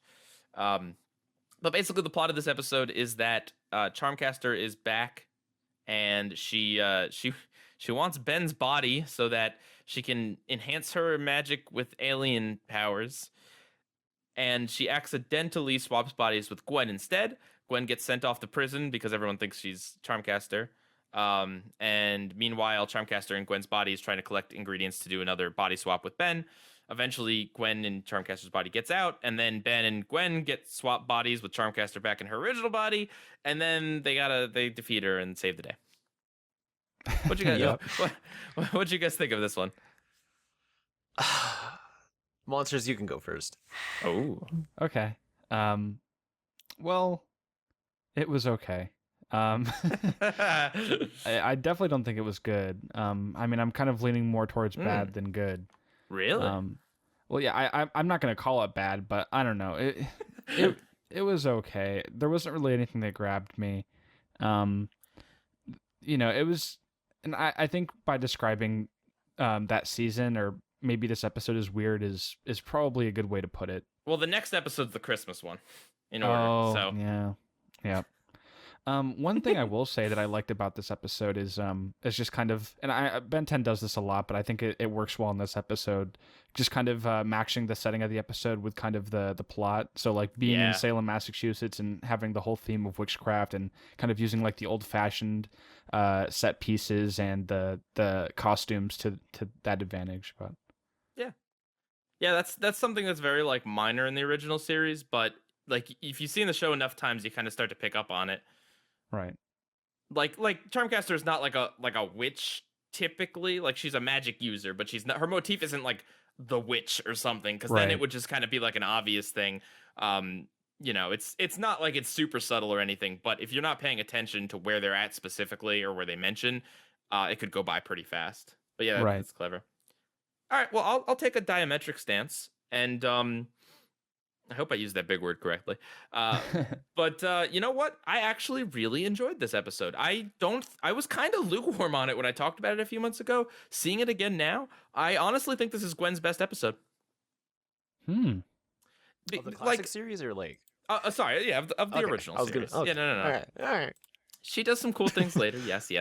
But no, like, look, I have gripes with this episode, and we'll talk about them. But overall, like I like Gwen getting trapped in Charmcaster's body and having to kind of jailbreak. Like that's kind of different for this show. Like I don't think you see a prison at any other point. It's all just null void this and null void that. So that's kind of cool. Like that's very different, and how she has to kind of get along with these like prison inmates to escape, and then she still traps them. I liked that. Spellcaster is honestly, or Charmcaster, what's her name? Charmcaster. Charmcaster. Wow. She's pretty cool. I don't like her motivation, but she's pretty cool. She makes an alright bad guy, and then it's kind of cool to see Gwen get to use the Omnitrix in canon. Like I'm not saying it's the best episode ever, but I like how clever Gwen is, and I don't know, like it's interesting, I think. All right, Kuro, your turn. All right, so I feel conflicted about this episode because I was entertained by it, but I also think it's not a good episode. Really? Yeah, so like, well, what's weird is this episode felt very off to me. Like it had like that guest writer kind of feel to it. But it's weird because I looked it up and it's written by Thomas Pugsley and Greg Klein, who are both like veteran writers for the classic series, and they've been around since like the first 2 episodes. So it's just the curse of a Ben 10 series season 3. Probably. like when Charmcaster shows up, she says, "I love being a witch," and that's the first and only time she ever calls herself a witch, which was super weird. And then there's like later on when Gwen's in the store and Max and Ben are hanging outside the store, and Max is like, "Hey, do you think something weird's with Gwen?" And Max is like, "Oh no, everything's fine, I'm sure." And like the fact that he wasn't suspecting was what bothered me. It's the fact that like, why is he not in the store with her? Like, well, I think the better question is, why is he not in this story? Basically. He might as well not be there, to be honest with you. I made fun of it when I talked about it months ago, but his like inability to comprehend what's going on in this episode is like really dumb. It's not that confusing. There's only 3 swaps total. Yeah, and he's confused like right off the first swap. Like it's like dude, you've seen weirder things. You're a plumber. Like yeah, but I think it's like a very entertaining episode to watch. I love the sequence with a Diamond Head on the what do you call those things? The Segway? Yeah. The Segway, that was great. Does Diamond Head ever use that like slide thing ever again? Not to that degree. He kind of like makes ramps sometimes. It reminded me of Spider-Man, honestly. Like kind of like slinging around almost, yeah. But it was so. I mean, I don't know. It was cool. I liked it. It was dumb, but it was cool because it's like, it's kind of clever because he means to transform and to accelerate. So like, how are you gonna be fast as a giant diamond dude? Now you could like surf on the thing like across the city, but this is much cooler. Just like sliding across it on your back like a ridiculous idiot, basically. But yeah, I just have a lot of tiny nitpicks with this episode too. Like there's this line where Charmcaster says to Gwen, luckily you have a magical aura or none of your spells would have worked. And I'm like, but Ben doesn't either. So let's say you did swap with him. Well, hang on. Let's I do want to talk about that. Let's save that for a little bit because I want to talk about the whole alien magic thing, which is like, but yeah, I mean, I agree. There's a lot of things. Maybe you guys will sway me on this because there is a lot of little things to nitpick. What did you guys think of the sequence where like they're trapped and they get out by lotioning up Ben's hand? Who Gwen's hand should be more dainty of either of them. Just saying. But they do this by like having Gwen and Ben's body kicking Ben and Gwen's body's butt, and like Ben has this like creepy face while it's happening. It's bad. I feel like this episode may have been some of the origin of the Ben and Gwen shipping. They do that again in Race Against Time too. They have a scene where Gwen's trying to kick the wrench out of Grandpa Max's back pocket. Oh god. But yeah, like that was weird. I feel like there was better ways out of that that situation than like, okay, so let's kick my butt, and that's going to somehow make the lotion bottle magically fly into my hand. And then that's gonna make Ben's hand somehow be thin enough to get out of the stocks. Like, okay, sure. Don't you guys love that that Gwen as Charmcaster got into the prison without like getting inspected for that giant bag of those things or her spell book? Well, the bag got taken away from her. Yeah, right, but I mean, she also she's has some in her pocket. costume. Right. Well, yeah, I mean, I guess that's a good point. And also, they bother to put tape on her mouth when she's getting taken away. But then when she's like as if they know that she can chant spells, that makes sense. But then it doesn't make sense why she's just able to talk in the place. One last all right. You know what? Nitpick. You know what? Hang on. I'm upgrading, or I'm down. Not upgrading, but I'm downgrading my opinion to dumb but enjoyable. I'll say that. Because it is dumb. Like, what were you gonna say, Kuro? Well, that's pretty much the same opinion I have. This is dumb but enjoyable. But just one last weird nitpick is so when Gwen and Charmcaster switch bodies, their voices like still match the body. But Yep. when Yes. but when Gwen and Ben switch bodies, theirs are their voices switch God. too. But then when Gwen turns into Cannonbolt, they hired a female voice actor to do a female voice for the Gwen Cannonbolt when it still should be Ben's, which makes no sense. So they went the extra mile to do something that shouldn't have even needed to have been done. I hated that because look, I know there's some people that care like heavily about the characters' voices sticking with the body. And like, I agree that it kind of does make things a little bit more subtle and kind of has more fun where the voice actors can do their thing. But I'm not too bothered when they swap voices just to make it easy. But like, one or the other, guys, you cannot do both. Yeah. That does not make sense. I think this is the only time I've ever seen like a show do both of them in the same episode. It's like that, I was watching it back and I'm thinking like, wait a minute, am I wrong? Like, because Charmcaster and Gwen don't sound all that different. Like, is it just the actor doing a slightly different but no, their voices are switched. Or are they the same voice actress? Maybe I don't know, but there's definitely a difference. And then yeah, I mean, it would have been funny hearing Gwen talk like Ben. Like, I think so. I would have loved that. I loved how Charmcaster as Gwen when Gwen as Charmcaster was getting taken away initially in the police car, she's like 2 feet in front of Grandpa Max and Ben, and she's like, "Don't worry, Gwen, I'll take care of you and your family." Like as if like they're completely ignoring her. Yeah, but at least give the character some credit in that Ben does figure it out. Like, right. This could have gone a lot dumber. You know what I mean? Like, I give this episode credit in that, like, yes, Gwen is acting more evil than usual, but they I don't know, they kind of keep it within a realm of plausibility. Whereas she's not really acting that much brattier than how Ben used his powers sometimes.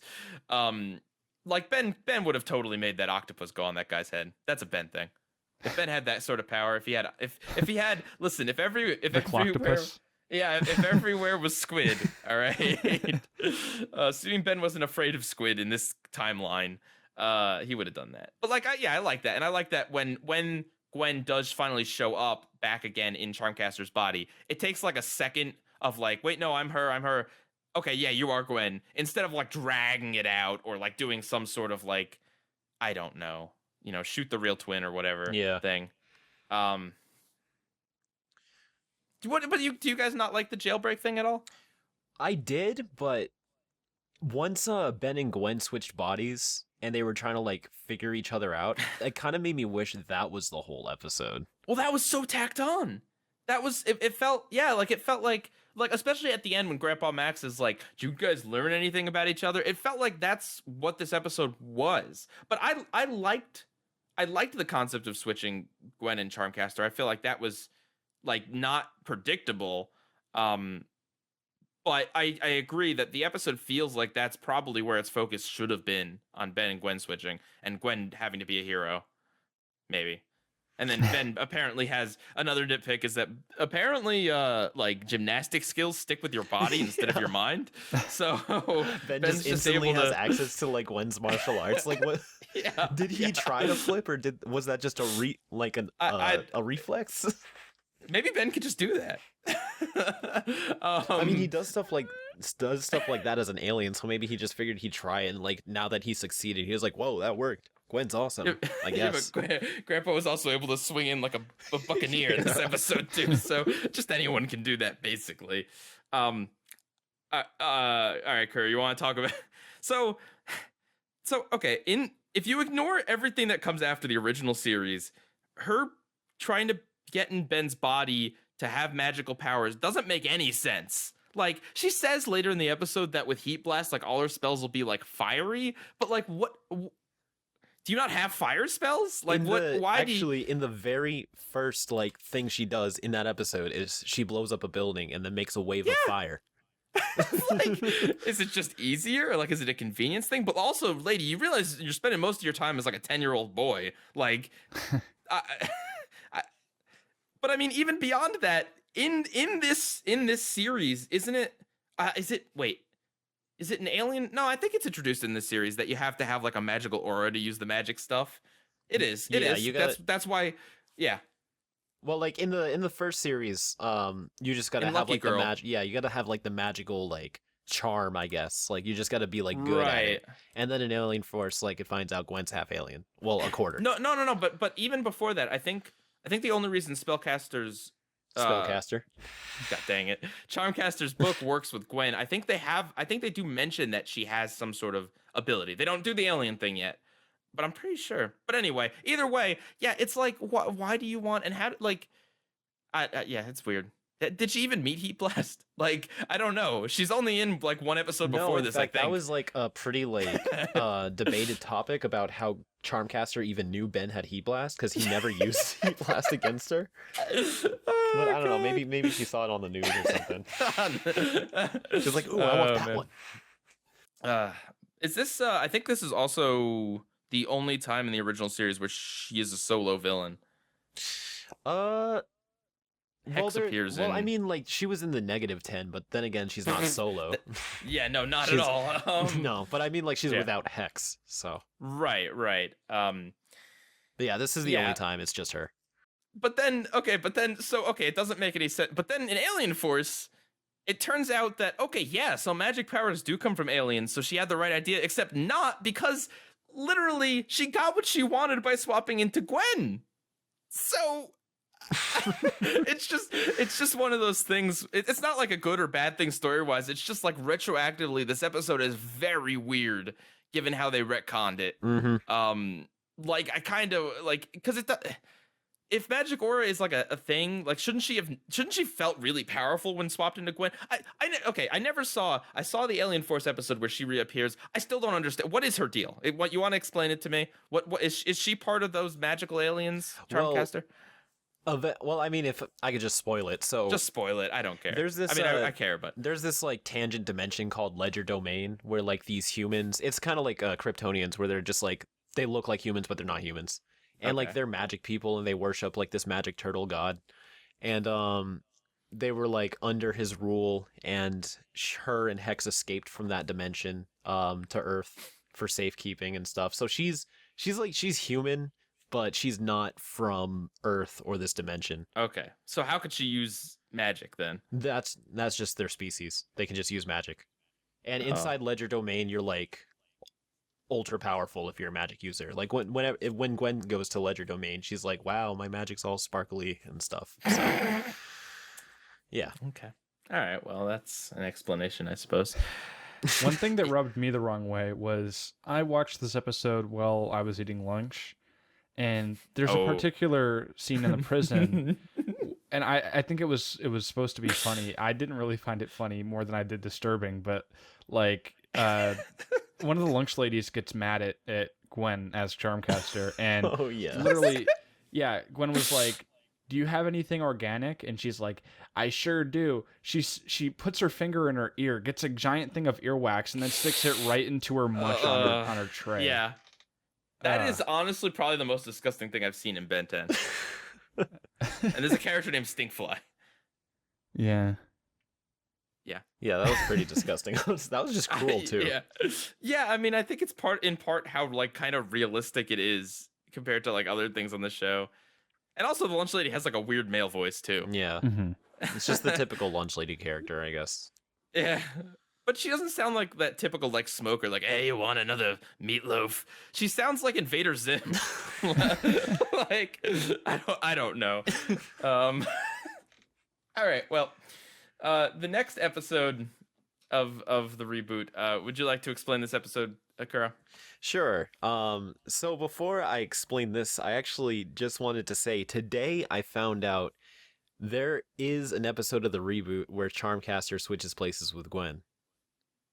Oh. Which is funny because in this episode, basically, in the reboot, Grandpa Max Ben and Gwen are at some type of flea market. They run Swap meet thing. Yeah, swap meet. Hex is there too because he's trying to find these powerful gloves. And I think I forgot who it was. Was it Hex? Yeah, it was Hex. Who like he switched Ben and Gwen. And then they eventually like just fought in each other's bodies. Ben put on the power gloves in Gwen's body so she can do stuff, and Gwen turned into, what was it, Diamond Head? Yeah, because Diamond Head was used in both of these episodes. And then, yeah, they switched back, and that was about it. Very quick, very short 11-minute format.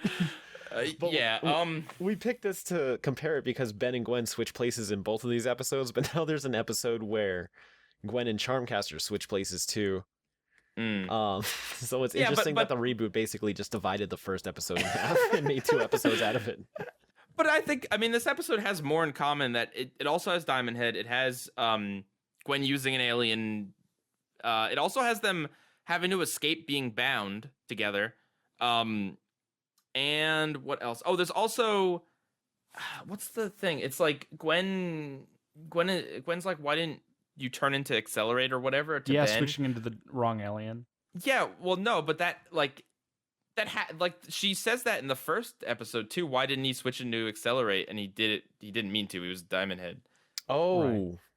Yeah. True. It's even also Tara Strong was a side character in both of these episodes. Too. She was the police officer in the jail in the classic series episode, and she was the merchant in this episode. Well, in the reboot episode, wasn't Ben supposed to transform into forearms, but then he turned into Diamond Head?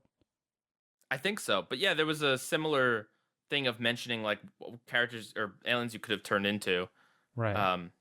Okay, I hated this episode. Can I just come out and be like, because like, look, like this is like the worst, like all the worst qualities of the reboot kind of coming together. Like this is relatively early season 1. This is like mid-season 1, I guess.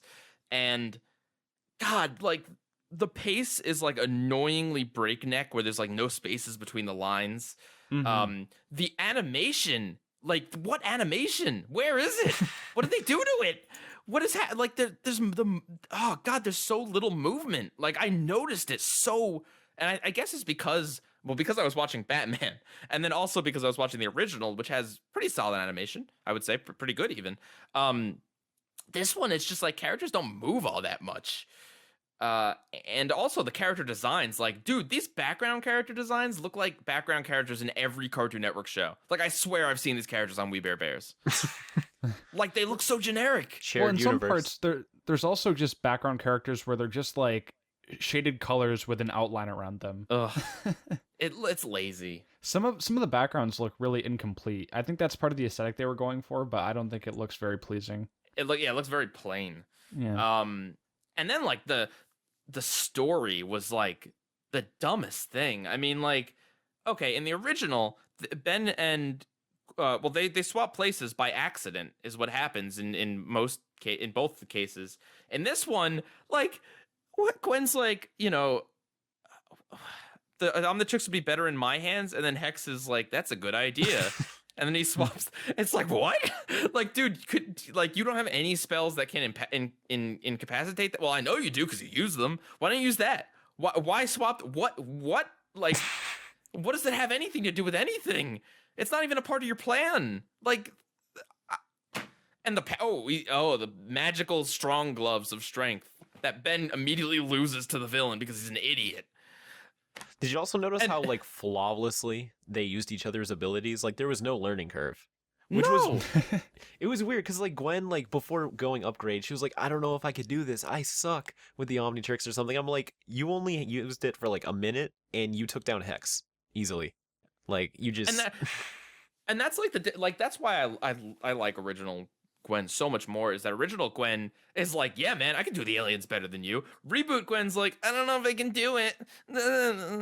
And oh God, the arguing. It's funny because in the last time we talked about the reboot, we said, or you guys said that you liked that they had toned down Gwen and Ben fighting, and I said I kind of missed it. Holy cow, is this like the worst version of that? They nonstop bicker in this episode. Oh my God, yes. So much pointless arguing. Yeah. you should have turned into this alien. Why didn't you turn into that? You should get the roller skates. It's like, oh, the slushy is bad for you. Like, oh God.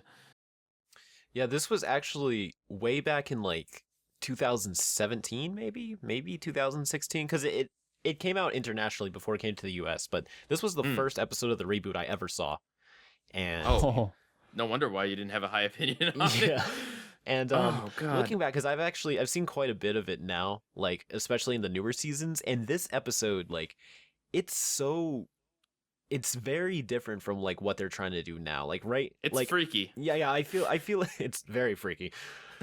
It's like when they first started out, it's like they really tried doing their own thing, but still like it's like they were writing the classic series but differently. It didn't. It's like they were writing an abridged version of the Yeah. classic series. They didn't hit their full stride till I'd say season 2. So this is like, because especially the arguing, like, yeah, I honestly feel like this is the only episode where they like truly argue with like very negativity. Like there's episodes where they kind of like think, oh, my idea is better than this, or they'll bicker. But this episode, it seems so weird to see them act this way towards each other in the reboot. Right. And I don't know, this episode felt very funky to me.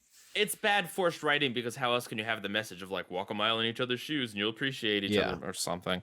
Which is like they walked like 12 seconds in each other's shoes. Because that's another thing both these episodes have in common, is that they're both like kind of tack on the body swap at the end between Ben and Gwen. Like neither episode has it from like a significant, both of them happens after the midpoint. Oh, and the fact that like Hex blew up a mountain and like it's played for laughs, but like then the civilians are freaking out like, oh, he's gonna destroy the whole town, and it made me think, did Hex just kill a bunch of people when he blew up that mountain? I don't like the tone of this. I don't like the tone of humor. And in this episode, I don't even say of the reboot in general, because I've seen episodes that It's I like like. passive aggressive.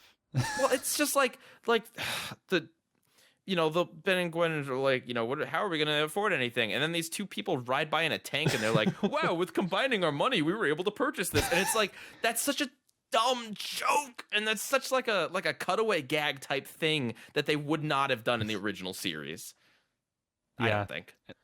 Another joke I wrote down was the merchant referring to the gauntlet as the lacrosse gloves, and not actually knowing what it means. But yeah, like I noticed that if you don't pay attention for like a single second, then you automatically miss something. And yeah, because there's no space between the lines. Yeah, that's what you mentioned with like the pacing. You can tell that they try to cram so much into these 11 minutes. And I had to keep rewinding it like over and over and over again. Kuro explained the plot, but you completely left out. There's like that. I mean, that's the story. That's the important thing. But there's also this whole thing. The whole reason why they're fighting is because they have to share their money to be able to afford anything. And Ben wants a sumo slammer's ice maker slushy machine with the original flavor package. Right, and Gwen wants roller skates, and it's like. That takes up so much of the episode. But then they also have Hex, and they also have the body swap, and they also have like swap meet jokes, and like it's too much. That's true. I kind of like I really glossed over that because I'm so used to watching like 22-minute segments. Yeah. That like it takes up so much of the episode, but it doesn't take up so much time because it's 11 minutes. Like that's like probably like 3 or 4 minutes. So normally you'd be like, all right, they're setting the tone, they're getting things going, but like with 11 minutes, that's like it's already almost halfway over. Right. It's like, bam, we're at a swap meet. Bam, we're fighting over the thing. Bam, Hex is here. Well, at first they set up Hex. Yeah. I mean, Hex looks cool. I'll give him that. His design is cool. I'm not a huge fan of Reboot Hex.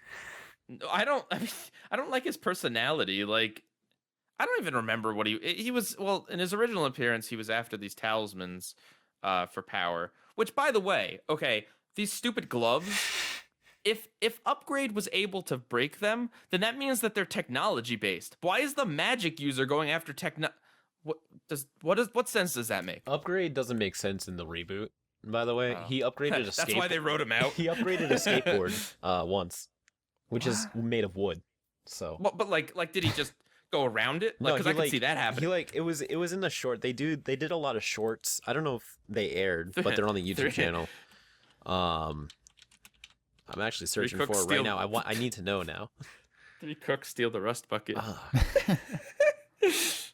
Don't you guys love how at the end of the episode, so the merchant's like, "Wow, you guys did a great job of defeating the villain," and then she gives Gwen the roller skates, and then Ben the slushy machine. That was He- so dumb. That was He so sets dumb. down the machine, and then instantly he has a slushy.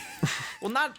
I mean, yeah, that's dumb I found too. it. But, He turns this skateboard into a friggin' tank with like a jetpack on the back, and like he doesn't have any technology to work with.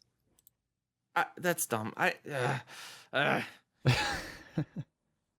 mean, I will admit the joke that well, 2 jokes. I liked the joke of the slushy burning Gwen. I don't know why. Just original flavor packet, I guess. No, but the real good joke I think was at the end where the merchant character, who seems like she would be like, I don't know, like Charmcaster in disguise or like something, like picks up the book or whatever, and she's like, this will be very useful. And then she slaps like a sticker on it for like $2.99. Like that was a good joke. I will give the Reboot that one.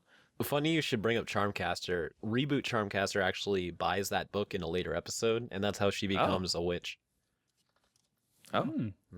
I haven't seen that episode. I saw that on the wiki while like doing research for this. So what does Hex come back? He comes back a few times. There's an episode where he turns into a snake. I don't know if it's the same episode, but there's also like he like goes into Ben's dream or something. Dr. Animo's in the Reboot a ton. Dr. Animo's in the original a ton. You can't keep him down. Not a fan of him. He's in a good amount of episodes. I wouldn't say super recurring, probably like 3 or 4 per season. What else about this episode? Yeah, I wasn't like nothing was really working for me in this one. It seemed like a pretty the swap meet seemed like a fairly contained area, but I noticed that it takes Max, Gwen, and Ben like quite a few minutes for them to notice that there's any ruckus going on. Wait, who was the first character you said there? Max? Who? Grandpa Max? What? There's the grandpa in this show? Is he there? Is he like in Ben 10? Is he? Are we watching the is he same thing? Is he the guy at? Well, you mean like Max from the original show, right? There's no grandpa in the Reboot. There's some old guy that hangs around them like at the end of the episode only. Yeah. At the beginning and old end guy of that saves the merchant. Right. But yeah, did you guys see that dive? That was pretty nuts. Oh, did you guys like this happens very quickly, but Grandpa did magic in that episode. Oh yeah, that's true. So that's like I don't know. There's canon. Yeah, so I guess he does something. Oh, but like that's I mean, we made fun of this in the last time we talked about the Reboot, but like in this episode, it's really bad because like, yes, technically he saves the merchant or whatever, but like literally the things he does happen in seconds. The significance he has to the plot is giving Ben and Gwen money at the start, and then at the end being like, "Did you learn anything, kids?" It's like, what? Shut up, Grandpa. Yeah. Go back to your mobile home. Oh, this is going back to the first episode. This is a minor Grandpa Max moment, but is my favorite in that episode. Grandpa's like actually genuinely shocked and saddened that someone didn't like his cooking. Apparently he doesn't know. No one ever told him his food was gross, apparently. Oh, I think I wrote that down but forgot to say it. Like he was so like genuinely hurt. I was like it's like one line that's like 3 words. He's like, you know, it's like you didn't, or like he just says something very briefly. But like the amount of like sadness conveyed in that voice acting was just like more emotion than Grandpa shows in this one. In that one line. Grandpa's really not in either of them too much. I'm sticking by this decision. All right, I'm saying this was a better comparison than the one where Gwen switched body with Charmcaster. Yeah, probably. I didn't even see that one yet. So yeah. It just is. Yeah, sure. There we go. Yeah. So it's bad. So which Diamond Head appearance was better? the first one. Definitely. Just for the segue. What did he even do in the second one? See, that's the thing. Like, it's only 11 minutes, but so much happens. It's hard for me to like retain it. And I just saw this like 2 days ago. I just saw it like an hour ago, and I don't even remember what Diamond Head did. He I don't know. Probably shot a The diamond. transformations last like 30 seconds each now. Yeah. Like 10 seconds. Yeah. Well, yeah, because in 11 minutes you have to see more than one alien, right? Mhm. So like statistically, you're only gonna have like less than a minute screen time of any given alien. Ugh. Which Gwen and Ben escape was better? I actually thought it was better in the reboot where they Ben and Gwen's body hits the Omnitrix, like while they're both tied up. I thought that was a better way to get out of that situation. And then he does that. That is probably like the part of this episode that they were trying to go for, like where Ben is coaching Gwen on how to be an alien, Right. telling her his upgrade to like think like your water and then like form a solid. Like that part worked, but that part was like 12 seconds. Yeah. So, I honestly, yeah, that could have been. Well, actually, I can't even say that. That is the plot of an episode from the original show, just not this one. Like Ben having to coach Gwen on how to be an alien. That's Gwen 10. Yeah, pretty much. Like, although Ben doesn't really have to do much coaching because she's really good. But like, I feel like that could have been a way to do a body swap episode where like yeah, Ben's stuck in Gwen's body, but he has to like teach her. He has to turn into like a mentor or whatever. But I don't know, maybe that's like sexist or something. So maybe not. All right, so which episode was better, guys?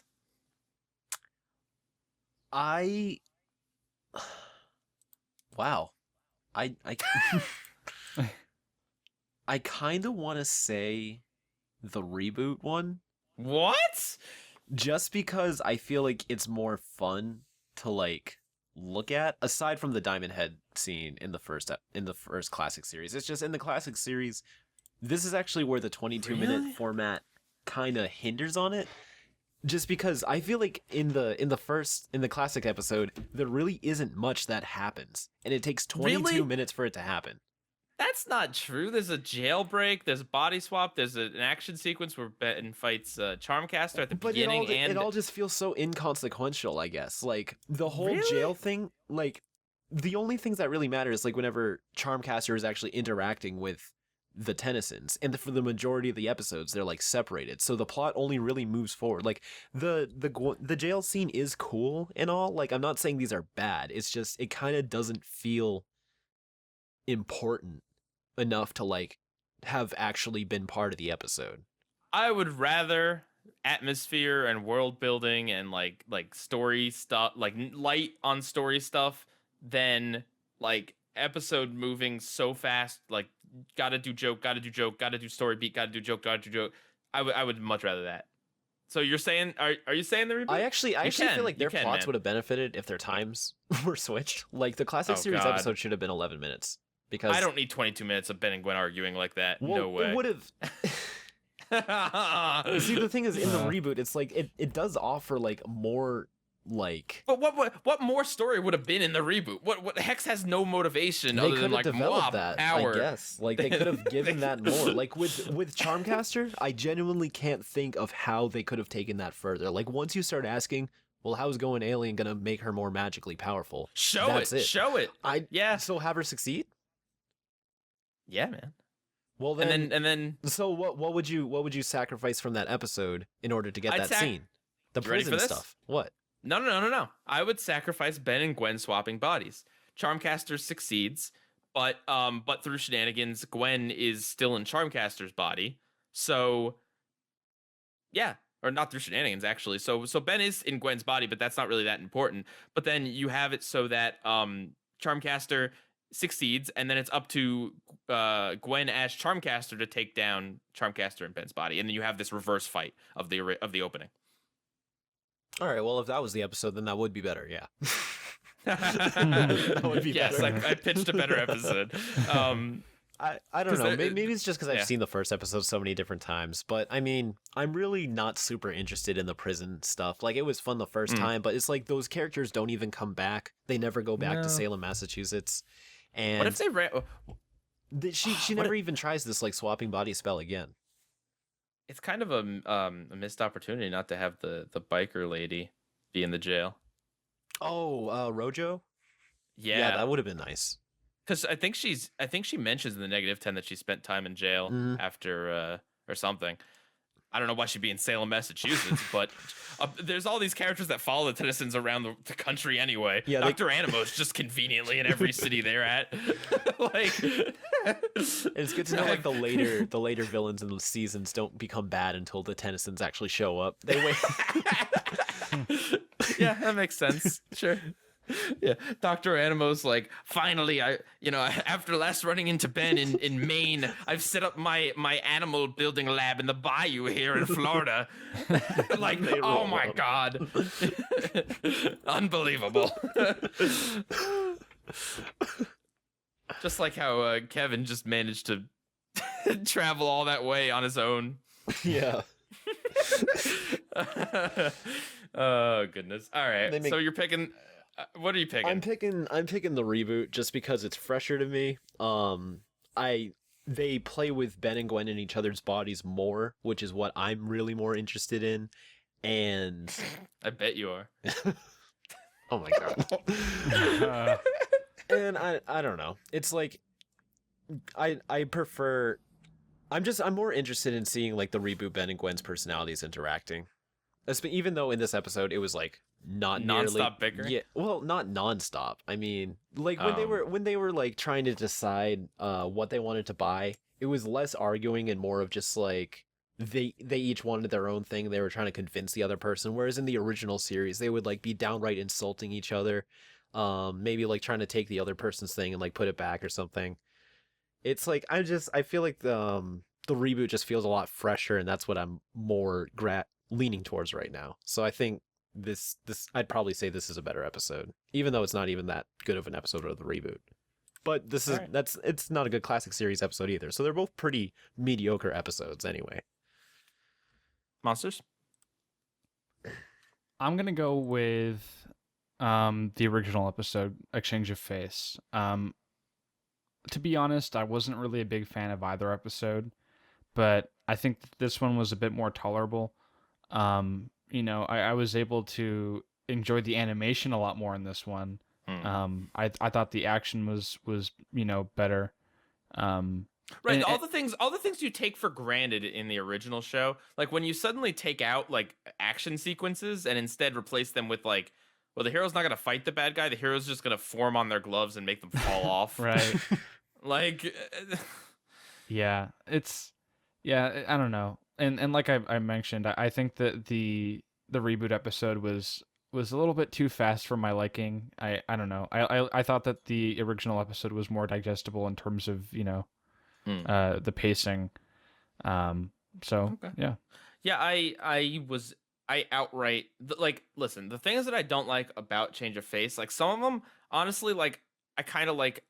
I think it's entertaining in kind of a bad way. Like my nitpicks are like, well, why do they like it's at least it's interesting or whatever, or it doesn't or it doesn't make that much of a difference. Like I think them not changing voices is stupid, but I don't think it's not like unwatchable or anything like that. Whereas the things I don't like about Freaky GwenBen, I think are actually like legitimately really bad. Like I do think the bickering is not something that I really wanted to tolerate for as long as they did it. I think that the just everything, like the lack of animation, the kind of bland character designs of the background characters, especially, how much happens just so fast, but yet not like they don't fight the bad guy, like nothing happens. It's just, I don't know. It's definitely the worst episode I've seen of the reboot. I would much rather be watching Cloctopus or the episode we saw with the 11th alien. You should see the Zingo episode. What's a Zingo? It's voiced by Tom Kenny, and that's all I'm going to tell you. Oh, no. All right, well, I got a trivia game for you blokes. So. Okay. Oh, before we get into the trivia game, did either of you catch the Wild Mutt cameo? Yes. All right, I just wanted to bring that up. Okay. It was a mask. All right. That Reboot Ben wore. I really liked that. Is Wild Mutt in the reboot? No, which is interesting because this was the first episode of the reboot I saw. I was like, wow, they're already like doing these kind of like jokes and everything, but it turns out this is supposed to be like episode 20 something in the reboot. Yeah. So that's lame that they took out Wild Mutt. Yeah, and Ripjaws and No one cares. Ghost Listen, Freak. They listen. took out the actual freaky ones, I guess. Yeah. If you have to take out one of the 10 aliens, Ripjaws, I don't think anyone has a problem with that. No. Mm-hmm.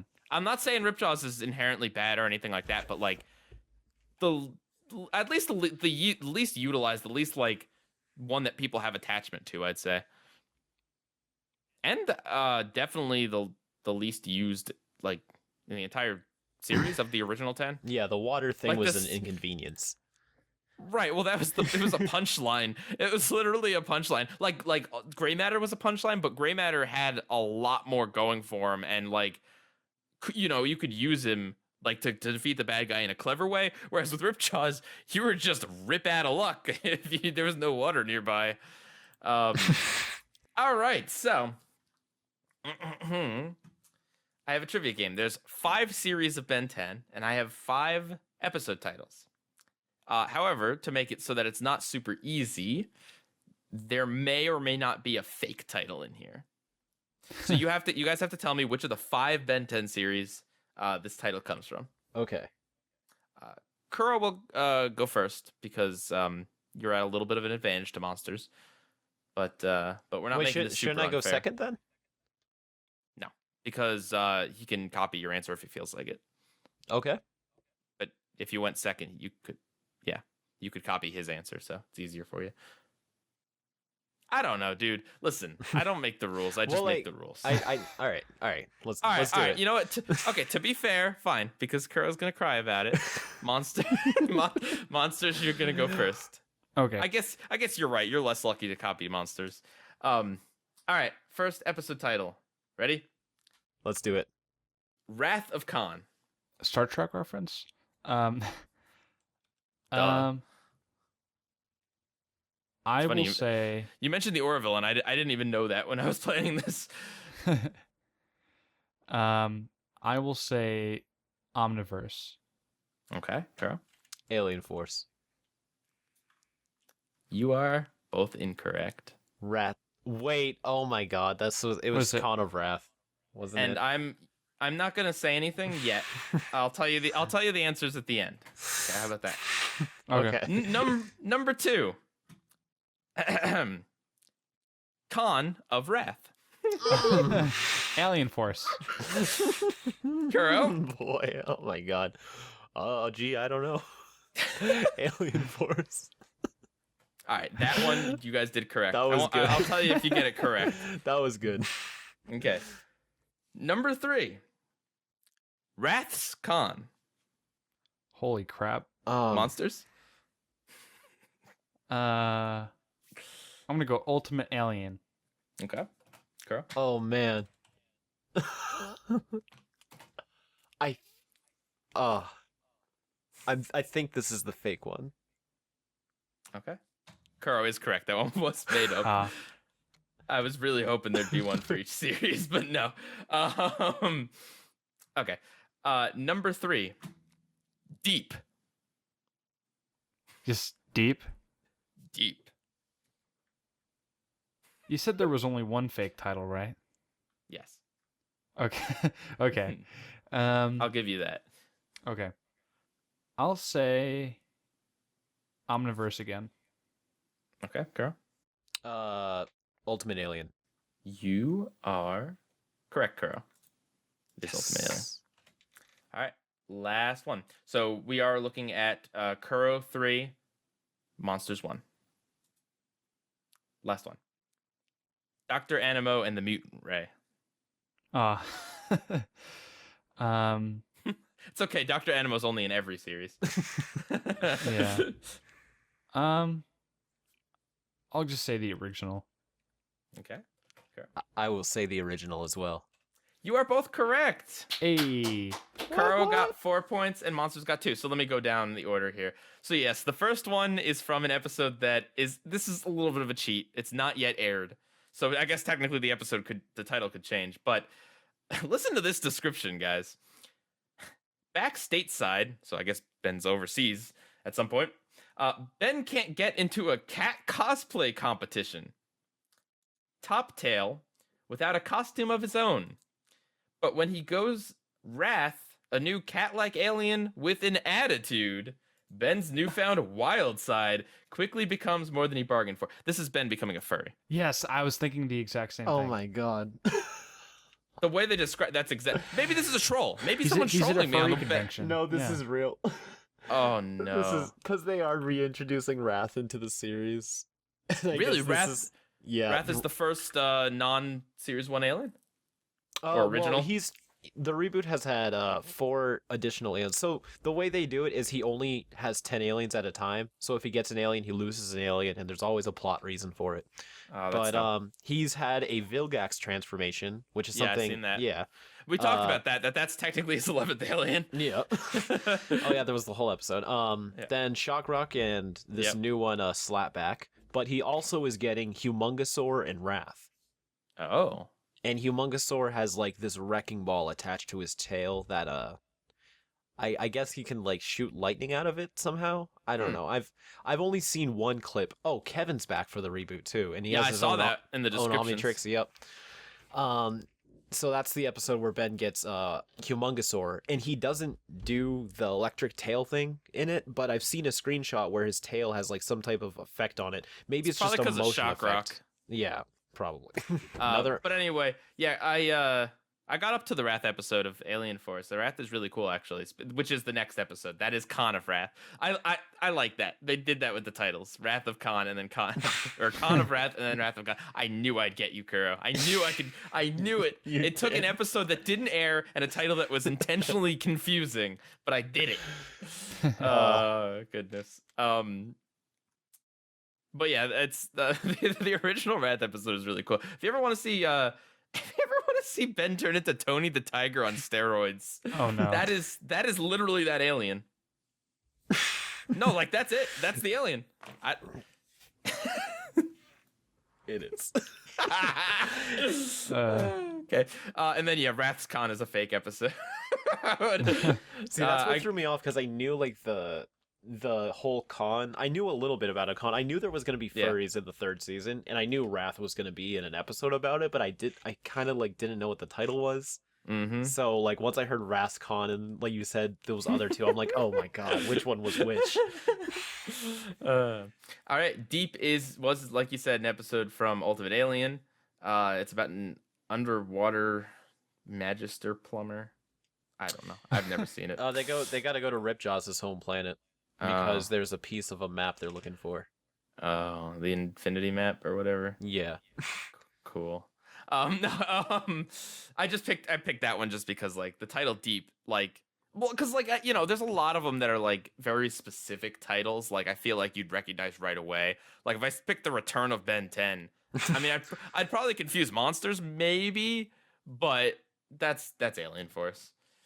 And yeah, Dr. Animo and the Mutant Ray. Since Animo is in every series and like Mutant Ray is vague enough that it could have been anything. Mm-hmm. Could have been anything, but that's the one I referenced earlier where he's in like the bayou and he gets like the top. Ben is being really stupid and breaks the Omnitrix and doesn't tell anyone and glues it back on with gum. And then Dr. Animo takes like the lens and somehow that has enough DNA on it to turn everyone into mutants, except all of the mutants are just like Swampfly for some reason. They're not anything else, which is lame. Wait, did you say Swampfly? Yeah, is that not the name of the alien? Stinkfly. I wasn't sure if you were making a joke or not. All right. Well, listen. Yeah. Okay. Well, I'm gonna make fun of you for confusing Wrath of Khan and Khan of Wrath. That's fair.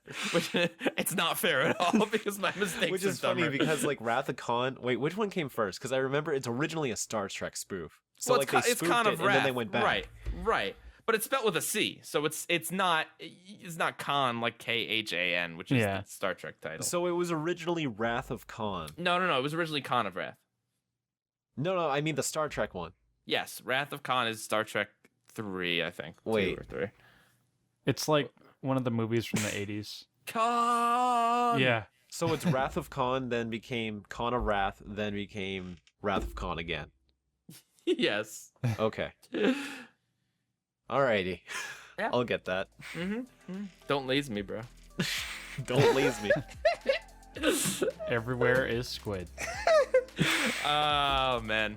I'm glad you got to join us again on the recast, Kuro. Yeah, thank you, I'm Kuro. glad I got to come back and I wasn't still sick.